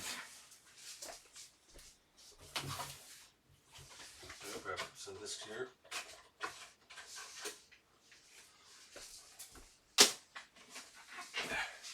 Still power this one up, I think so. Yes. So let's get to basic and see if I can format this one. This way or nope. Thought so. That doesn't work. Do I need masterdos then? I just want to format the disk, man.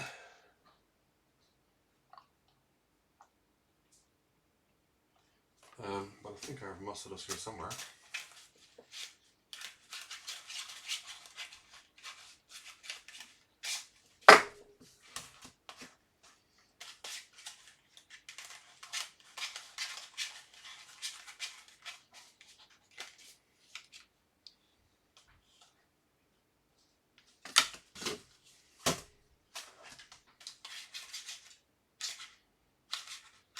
Masterdos. Right. Let's see if it works. Oh, I'm gonna.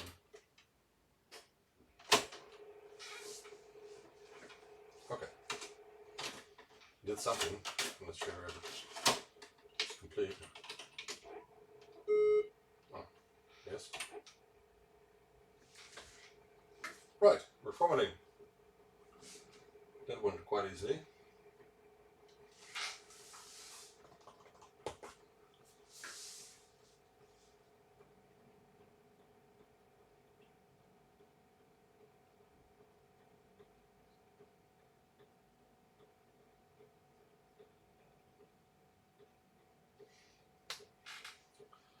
now we can check out if the drives actually work as they should.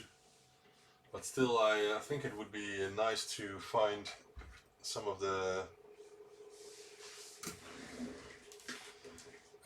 capacitor replacements. Will take some time, of course, because it won't be easy, I think.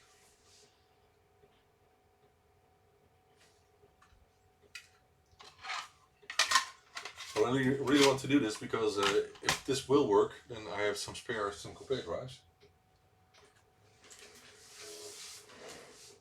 Right.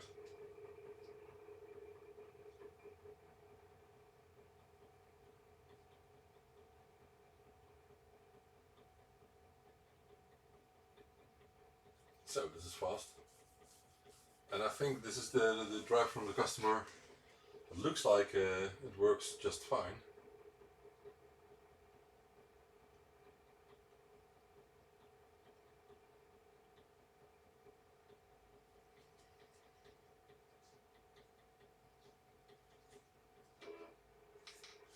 So, no problem there.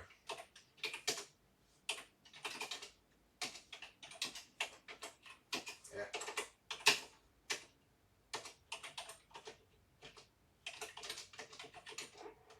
Right. Okay, so that works just fine. So I think the drive is okay. It's just mainly the discs that are bad, and maybe something with the capacitors that I could also look into if the customer wants to wait for that. But it seems the drive is working, so maybe he says, well, it's okay with me at this moment, just send it back and put it in my machine and it's okay. But still, these are actually still failing, but they were working on my drive, you know. So I think it would be good to give him both the options. Let's just put the screws in here, because I don't want to send something back which can be fixed even better. But for now, that's okay. Next thing I'm going to do is work on this toast rack machine.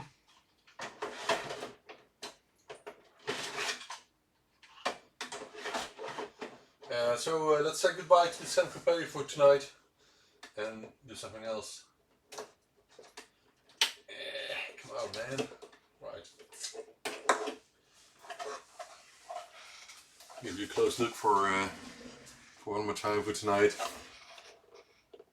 This lovely Sam Coupé, which is still in great shape. It's a bit yellowed. You can see at the front mainly, but it's in good shape. You got the original logos on it. It's not used a lot. Really nice machine. Just watch out with the SCART output, because it isn't the standard SCART output. And I still have to work on the interface, but I don't have time for that now. Right, so I have some discs that didn't work at all on any drive, so don't work, and I have some that partially work on some drives, and it's good to label those, because I'm going to continue testing after, for example, replacing the capacitors. It would be nice to know which one I should test first. Sometimes work. Right. Enough with those. Let's put them away for now. Also got a lot of working ones, and I think the Methodus is important, so we'll keep that and put away the rest. But before continuing, I really need to clean up here. And let's do that.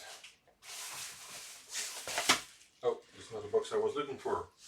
Oh, it's completely over there. So I have to clean up even more and get a box here. And maybe it's cool to show you what I did with these boxes, because these weren't with wheels by default. I modded them myself, So I put wheels in them. I hope I can show you here. Sorry. So I put just some small wheels from the DIY shops, and the solution works great. So if anyone needs wheels on their IKEA boxes, then maybe you're now inspired with this solution. Just make sure to find the correct glue, because I tried a couple different types of glue and have to re-glue them later on, which is awful when the boxes are filled already. But I like to be creative. Anyway, let's get the Sam Coupé back in its crate here for now. Lots of books. That's some crates, some kind. Let's put all the books here. Bits and balls. Bits and balls. Baton. Gloss to Show information booklet. Okay, cool. Gloss to Show. Entropy presents. Nice. Nice. Even some old leaflets from fairs, which is great. I won't throw those away. Lovely. Right. Let's put these in the anti-static stuff here.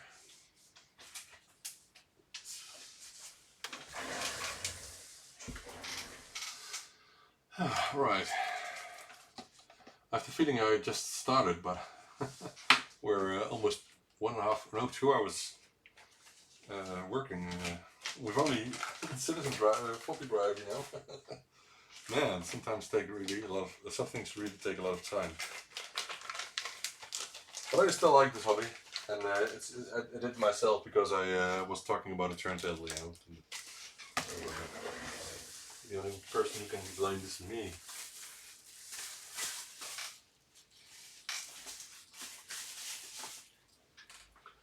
I'm really taking care of my Sam Coupé. Carefully putting it back here in the box, making sure everything fits, because I don't want to damage it at all.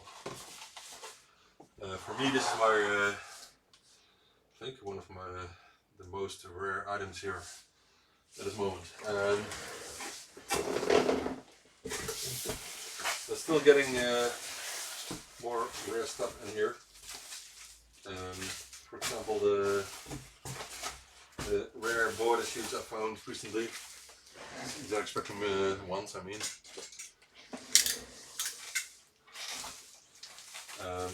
Sometimes I just didn't know myself, but some boards are that rare. For example, the Samsung issue 3B, or issue,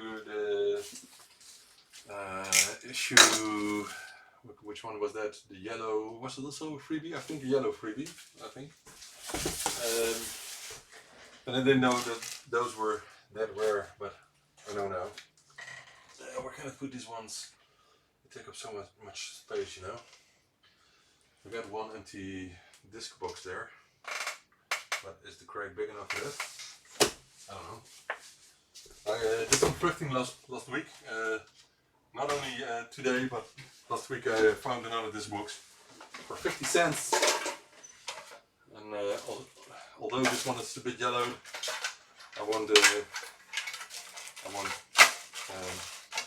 leave it where I picked it up, because now I have a destination for it, but of course it doesn't fit in the box anymore. Oh man.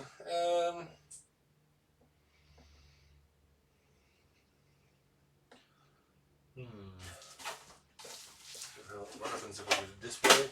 That's way too much. It's way too much. That's because there's an Atari underneath here.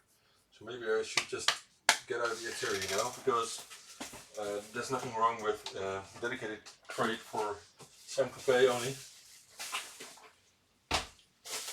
Bye bye Atari.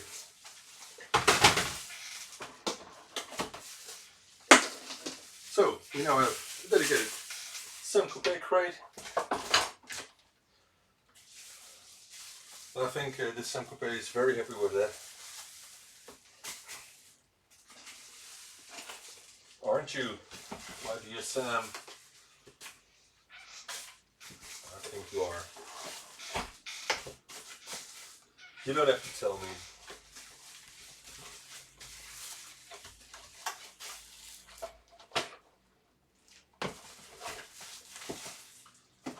Right. Of course, the power supply has to go in. There we'll get something else in the future.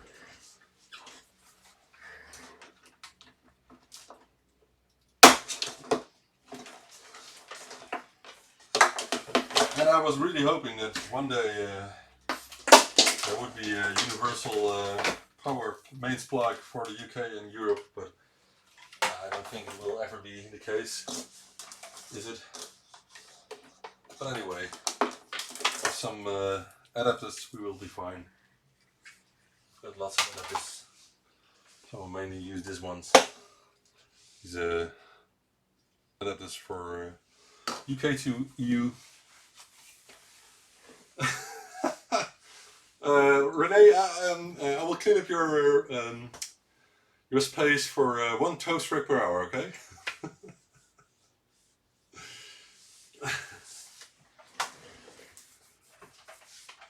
I'm not going to use the Atari. No, don't ask me. I'm just putting it here for the time being. I'm going to work on other things now. So, oh man, it's heavy.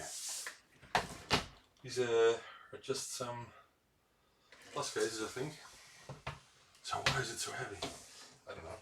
Oh, it doesn't fit anymore. I hate this. Come on. You can do it. Yeah. Sorry. Oh, there's a cable at the back. Okay. Yeah. Okay. That's done. Now I'll put away the Atari. Oh, I also found the SCART cable, which is kind of rare because I really have a hard time finding a SCART cable at thrifting shops. It seems that more people are buying them, so I don't know. Because I have this switch box here, which I haven't used in a while, but I want to be able to switch between Harlequin and +3 and +2 and something else from SCART, you know. So that's why I needed this box. But I didn't have any standard SCART cables left, which also surprised me because I have no idea where I left those. I never throw them away. So now I have one again. There's a very rigid plug here, a very rigid cable, as you can see. It's very thick. So I will work on it later on. Alright, let's get some fresh air in here.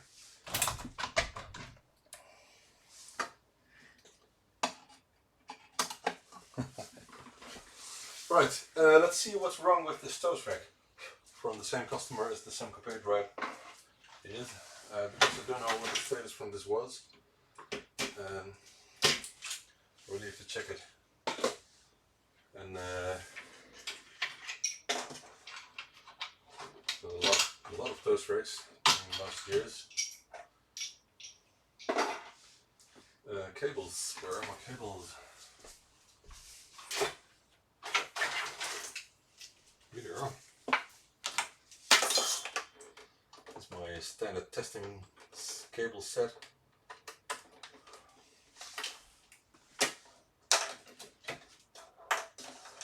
I also need power.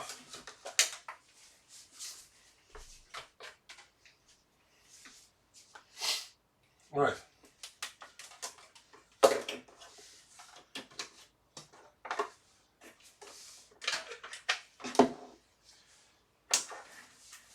Okay, it works. So what was the problem with this one? I really don't know. I have to check. I have to get my documents and find out what the problem was. Let's see. Let's get his documents here. check wishes. Okay, so I think he needs some refurbishment mainly. I don't know if there was anything wrong with this one.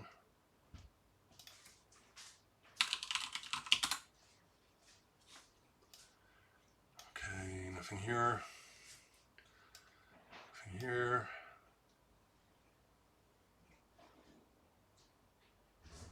Nothing here. I'm reading through his mails.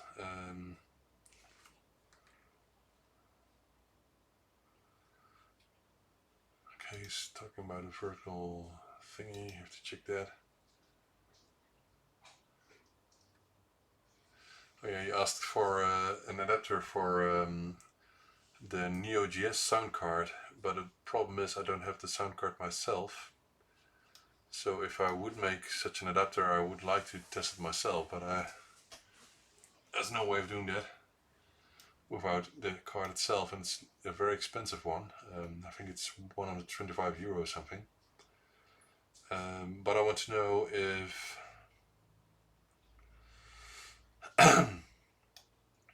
what the problem with this toast rack is, or is there any?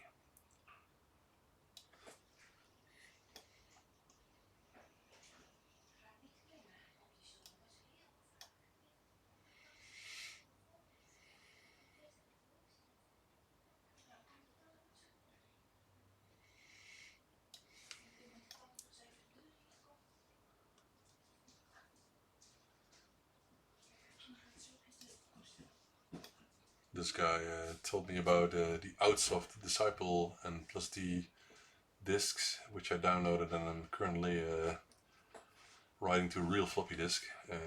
Maybe you can see it from here. No, I don't think so. It's in the bag there. One of the floppy boxes there contains 176, or two boxes of course, because they will not fit in only one box. So I needed two boxes to fit all the 176 discs in, and I'm writing the disk images to real disk, and it's of course not really needed, but I really like doing that because I want to have them on real floppy. I like that a lot. The only problem is that it will take too much time to print all the titles on the discs on the label or write them down. Anyway,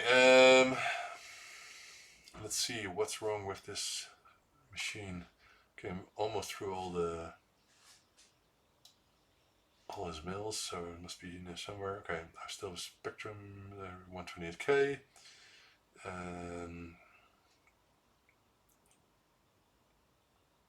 He's also talking about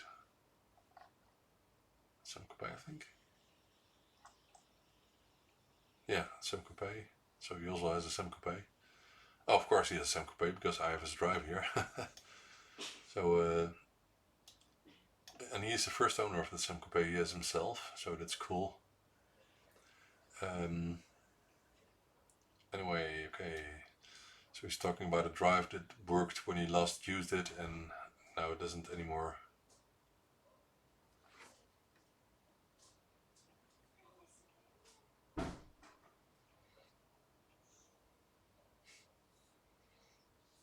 Yeah, he's talking about drive belt. So anyway, the drive belt is fixed, soldering joints are fixed, and Iron Gledel also talked about some soldering joint issues. So, but anyway, my friend told that last time he used it, 128K, there was some problem with the RF signal, which caused friction on the screen. I don't have all TVs anymore, so I'm going to use the ZX HD connection. But I would like to get the RF fixed anyway, so the computer is working 100%. So, the keyboard is not working. I think that was just a membrane thingy. I have a new membrane already attached to it. And he wants a longer wire. A PSU. There's a PSU in the box there from him. Okay, so he's talking about RF flickering. So he wants to get the antenna output fixed. Well, I'm not an expert with that, but I can check it as far as that's possible because I only have the LCD TVs here. I don't think, no, I don't have a single CRT anymore. So that's a pity for him. But I will check the RF then. Just have to think of where I put the cable. I think I have some RF cables there. Okay, we'll do that in a second. Will be some work. And what else do I have here?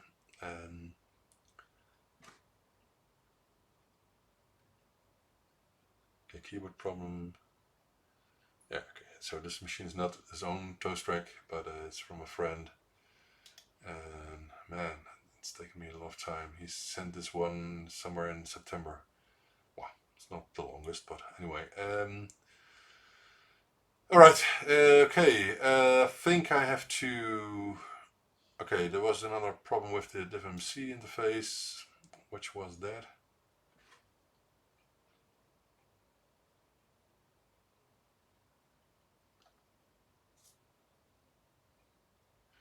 I think there was a problem with. Oh, okay, the DivMC Enjoy caused some problems with the ZX HD and his system. That's another setup. Yeah, so I think the DivMC Enjoy interface needs to be fixed, and we'll check it out after I'm done with this toast rack. So I think we're going to do some antenna tuning. So get a cable first. It's really getting full here. I don't like that at all. So let's move this chair. These are Mark's boxes.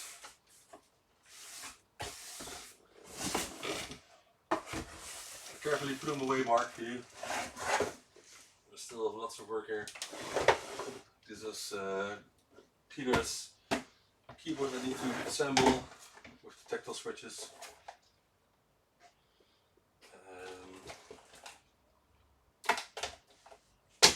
So I've got an RF cable here.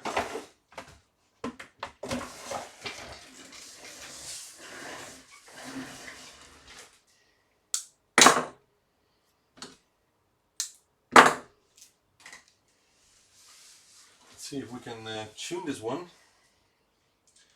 Maybe it's an issue with the modulator. I have no idea. It's been a long time since I used antenna. Where did I leave the remote? I think I use it, so it must be here somewhere. There it is. Let's see. Right. We're going analog.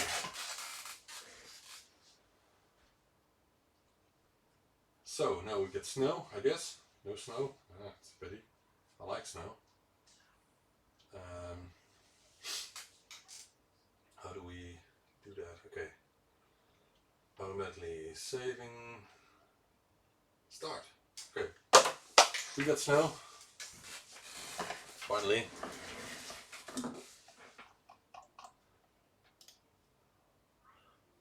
Too bad the guy hasn't responded himself. Let's see if it finds something.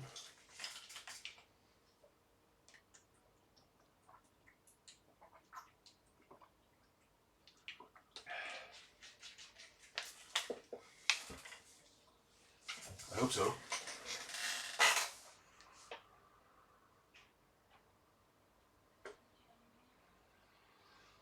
I'm going to replace all the capacitors anyway, so I need to do that. But all in time.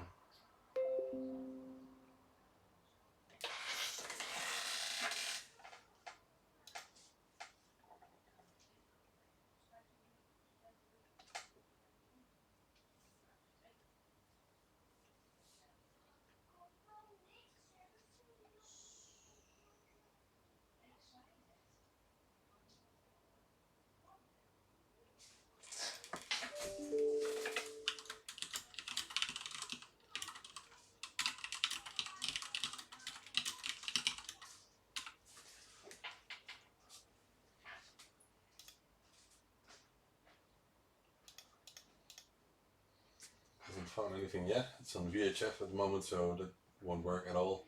Now it's on UHF, so I guess it will find it in a couple of seconds. I hope so.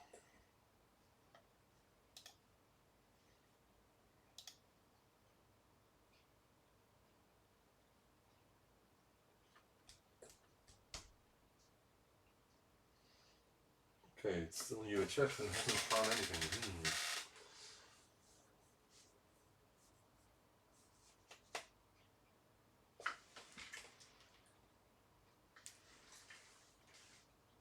Maybe it's simply the modulator, so I think it's good to replace that. If it doesn't find anything. Ah, there it is. We're talking about the devil. Okay. So I found it and it seemed okay, if you ask me. I wonder if the sound is okay, because there should be sound.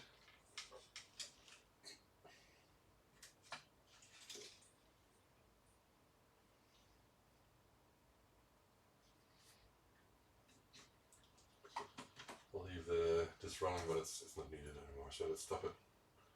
Right, so get back. I think it has saved it. I would think so.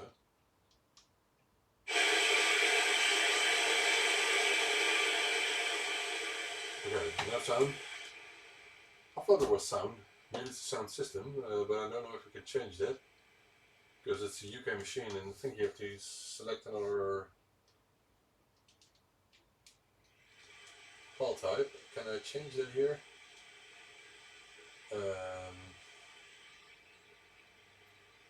Can select countries, or maybe I should select UK, maybe, I don't know. Let's check it out. United Kingdom, will that change anything? It doesn't yet, so no, I don't think so. So that's not the sound system. Manually, I'll look at it.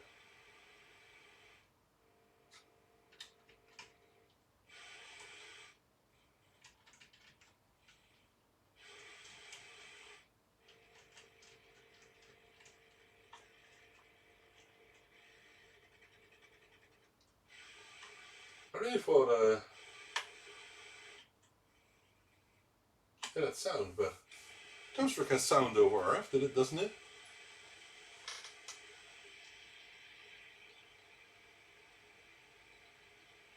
That's odd.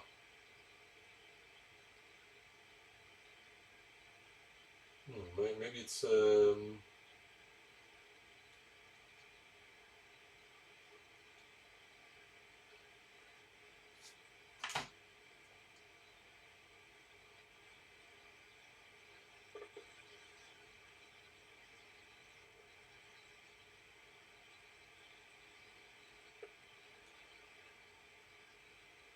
nope. Yeah, good idea, but I only hear noise now, so I don't think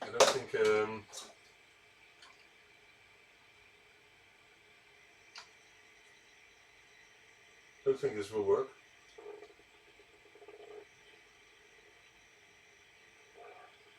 Nope, this doesn't work at all.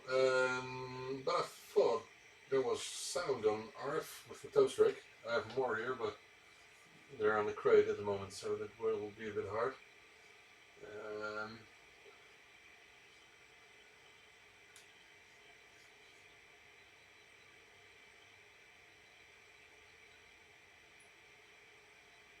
Okay, how do we get back? Right, this way. Back, that's back. Back. That's pity, because I don't know how I can get sound on RF.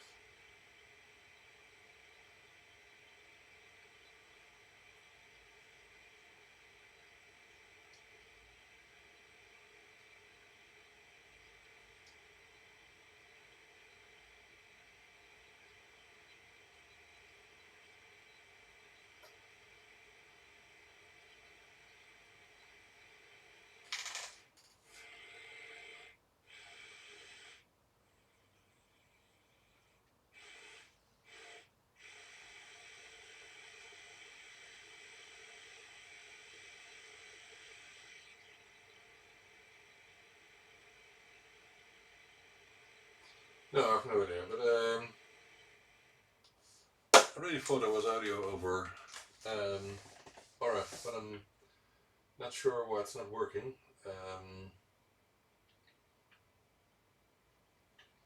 Should I get another toast rack out maybe?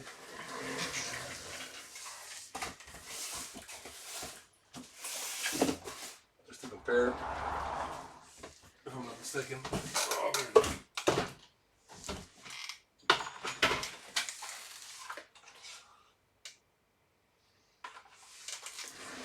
let's check it out.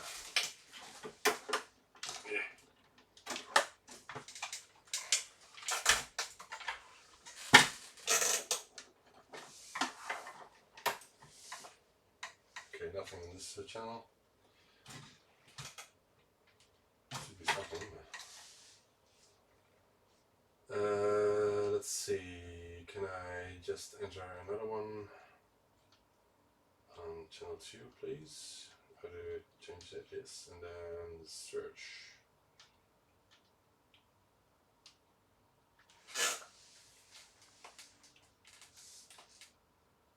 Someone said 580 megahertz, so let's do down then first.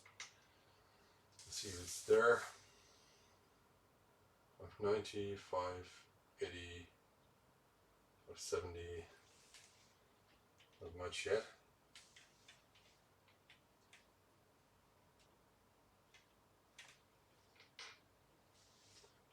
Nothing yet. So maybe we should get searching the other way around.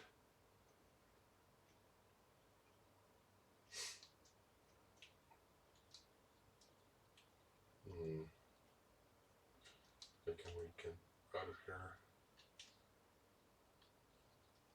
So this is P1, it's saved, so I think if we go searching again, yeah, it will start with 631. We have power. I hope it's working in this machine, because I don't know if it's working. Maybe I should. It should be working. I wrote in it that's okay, so why don't we get any video output here on RF? Let's check the other inputs first then. Okay, but we have another problem there. So I think this machine has some other issues. Not sure what. I don't know. Look that up.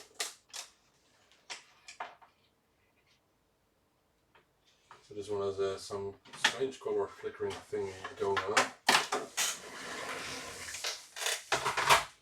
Work on that one later on. This is a defective one.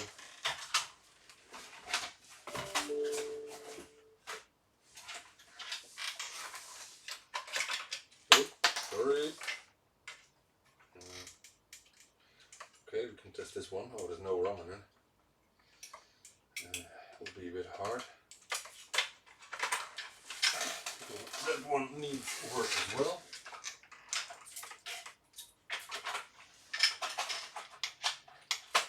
Come on! Oh, I hate this stupid plastic thing here. Get it.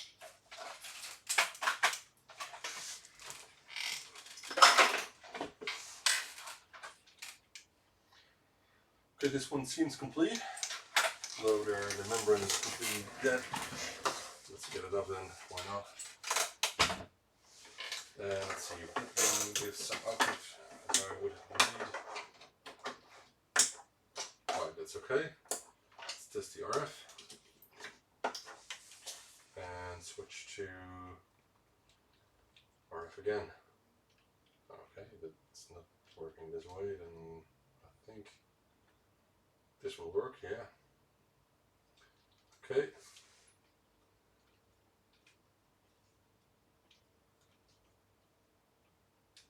Right.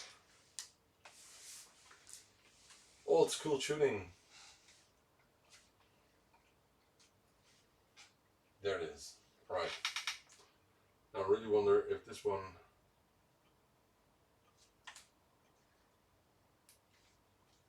oh no, stop it. Okay. I think it's saved. Right. So that's quiet. So I really wonder what what is going on with this machine here. Oh, I know, of course. Oh, my bad. Sorry. I already see what I did with the other one. But this is okay. What I've done with this one, I don't know why. Did I do that? I cut the capacitor which outputs the sound to the modulator, and that's because the video signal, composite video signal is improved much by, with that fixed. But there's a way of getting the composite video back to the modulator in another way than using that capacitor, which adds the audio signal to the video signal, causing all the extra noise in the video, and which we don't want. So I think I have to wire that audio back to the modulator again first. Then I have to do the capacitors. We'll do it tomorrow, and let me think. Check the RF output again, because I haven't seen any problems in the video just yet. So right, there is indeed. Let me show you guys. I can reset switches in here. It will be a bit hard this way. Oh, it's broken. Oh, the pin is off. Okay, well, we'll do it this way then. Come here. It doesn't want to reset. The reset button is dead. Okay, this way it works. That's what I wanted.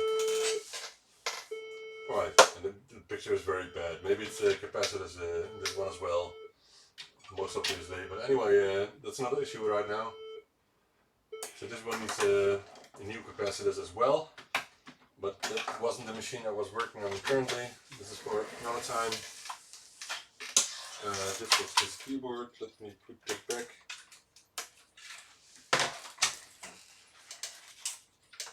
Plenty of those tricks here, but not for now. And I'm not a collector. I just need time to work on these machines. Not tonight. Okay, so it's good to know that's not a problem at the moment. The only problem that remains is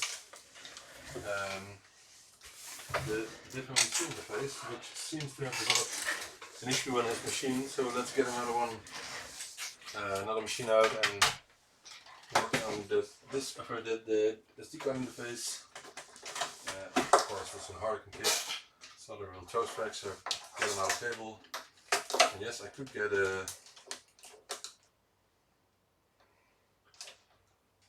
RGB cable, but I'm too lazy. And I really wonder, I want a Harlequin with an antenna output. Should we ask Don to develop one? No, I'm just joking. I think it will piss him off if we'll do that. And I don't want to piss him off at all. Right, okay, give me the inputs. Okay, that one is okay. Now get this one out and see what this interface does. And most probably it will not work. Let's just switch it up first. No, it even does not boot up. So this is the first Pro 1 interface that it seems to have some kind of defect. I'm not lying, because I sold a couple of hundred of these, and I didn't have any problem with even not one of them. So I really wonder what's wrong with this one then. I don't know. Of course, maybe this one got pulled from a running Spectrum or something. I don't know. He didn't say that was the cause of the defect. But I have to check it out as well. I really wonder what part it could be. I have no idea, because the Pro interface has a really decent power circuit. So I have to check that out. We'll check it out tomorrow. Most probably we'll lift off one of the chips first, maybe starting with the joystick chip, because maybe if it's only the joystick chip, then the rest would work as it should. But if I would get off the SD card interface chip, then you cannot test the interface anymore, because the RAM and the ROM chip are not paged in or out. So that will give all kinds of problems. So we'll first start with the joystick chip, but not now at the moment, because we'll need more space here. There's lots of stuff here I can show you guys. I've been working mostly on the hard kits last week, but as you can see there's a stack of small crates with all kinds of products that need to be assembled. So that's one of the other things I have to do tomorrow. From tomorrow, because there's lots of other things I have to do. I still have to take care of some insurance things. I have to let me see. Let me just dive into my to-do list. Where's my favorite bar? I don't know. Here it is. Let me check my to-do list, because it gives me a headache. No, just joking. So repairs. I have to do some more repairs from a couple of people. I have to work on a SpectraNet interface, but I still have to also craft a rainbow LED case, a dual floppy drive case. I have to assemble all those interfaces. I have to prepare cases for all the products, which I'm doing as well, downstairs in the backyard. Unfortunately, it was a sunny day, so that wasn't too much work today, but it needs each case needs a couple of layers of spray paint to get proper. And yes, I wish I could have them injection molded, but it's a totally different story. It won't do the price of the interface any good, I think. And I really like this way of getting custom enclosures for the interfaces. What more do we have to do? Lots of development stuff, but that's for when I have time left, and that's not the case at this moment, as you can see. Some private things. I have to order some photos for the kids and for family, and I have to find a bigger bike for my son, because he's growing out of this one. Lots of things for in-house. I mostly do work on our home here myself. Small and bigger jobs, but when I have time, not now. So, and of course, packing orders, and orders coming throughout the whole day. So at this moment, it's going quite well, I think. I don't yet have. That's another thing I have to do. I don't yet have proper software to keep up my administration, which I really want to, because some things I really would like to be able to do is generate reports of what was the result of last week or last month or something, or last quarter.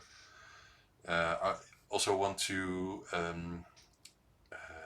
enclose invoices with every order in the future. And at the moment, I'm only doing. I'm using the PayPal invoices, if you can call it an invoice. So those are things I have to enhance in the future. And what else? Smaller stuff. But anyway, there's lots of things to do. I think at this moment people are mostly waiting for the special orders, the rainbow LED case and dual floppy case, the repairs, and the SpectraNet interface. And for the SpectraNet, I think I have everything in stock. I hope so, because there's one person that I want to send the SpectraNet interface to for so we can share experiences and write some manuals and other documentation and web pages, so it won't be forgotten in the future.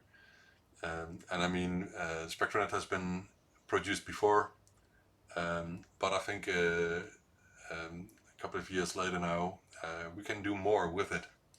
So I think there are enough people who would like one now and will be using one, and not only plugging it in for once and throwing it away somewhere in a drawer or something. I think if we bring it back to life and create some cool services for it somewhere on servers, then it can be a lot of fun. But it will be some work. I still have to make the first one, because I don't have one myself yet. And so anyway, I think this is enough for tonight. Let me check the chat. Please. Sorry, Owen, I know. I know people are waiting. I really wish I had all the time. Really, believe me if I say I'm working about 50 hours, 60 hours a week, um, and only focused on ZX Spectrum and some other retro stuff like Sam Coupé at this moment. And oh, of course, I'm forgetting. I still need to work on the pick and place machine as well. So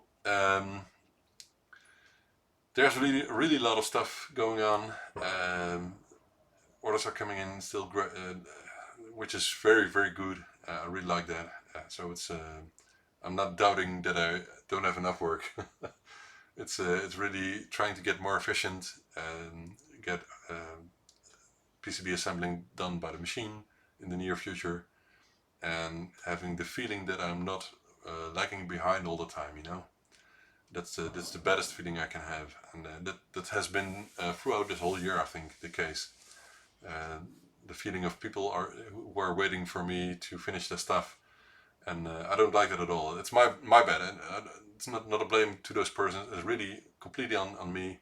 I really want to make sure my backlog is catching up, and I can send stuff out within 1 or 2 days instead of 1 or 2 months, for example, sometimes. So I'm not feeling bad about it. It just keeps me awake sometimes because when I have the feeling work has to be done or problems have to be solved, and I'm not talking about only work in here, but also with the family and with my wife and with my kids, I can't sleep when the problem still exists. I really want to solve problems, and that's I think a habit of our men, us men. We want to solve problems, and I really don't like when problems keep living on. I really like to solve them, and all things in life. And this is one of the things I spend the most time on at this moment. So I have to work on that. But it's for tomorrow. One thing that I made an exception with tonight is I'm not doing work after dinner anymore, except for tonight, because I wanted to do this repair, a couple of repairs this afternoon, and I didn't manage to do it earlier, so I still wanted to do it. But I'm trying to spend time with the family and do other things than only working on retro stuff after dinner. So mostly things like searching for another bike with my son on somewhere, for example, and other stuff. So there's lots of other things, of course, than only work. But I just could, if no one keeps me from it, I would do this 24/7.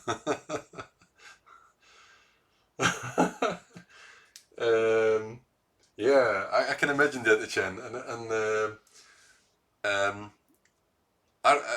I know it's ridiculous, but I had when I was younger, when I was even 10, 15 years old, I dreamt of computers myself, and do I still have dreams about computers? I don't know. But I still could. I feel very young. It's not like Emil Ratelband that says he feels like 49, so he wants to he wants the government to accept his age that he feels like instead of his birth age.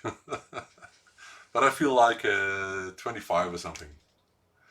I'm a bit older, not much. Anyway, yeah, I saw Etienne. Maybe I should have mailed you immediately, so my bad. So it's good that you ordered the Pi with that. It's really easy. Etienne, find a video where I show how the assembly of the ZX-HD is done. So it's not difficult. Just make sure all the pins are in the header and not one row behind one of the sides, because it could damage the interface. I've had one person that didn't notice that the pins were not aligned, and It wasn't broken, by the way, but he didn't notice, and he was wondering why the interface didn't work. I could select another socket maybe, but it will take more time and will be more expensive and that sort of thing. So I think the current solution with the small slot in the pinner block is good enough. And I think seeing by the sales, people really like the ZXHD. So, guys, thank you for watching. I hope everything went well with the video and audio. I've been trying to improve the video quality a bit, but even though the quality of the picture quality is not that bad, it's still I still can manage to send out a 60 frames per second stream without any washing in the picture or something. So it's not the most expensive camera, this Brio camera from Logitech, but it's still I think one of the best cameras for the price range. And if you want to get anything better than this in this resolution, then I think you have to look for professional solutions.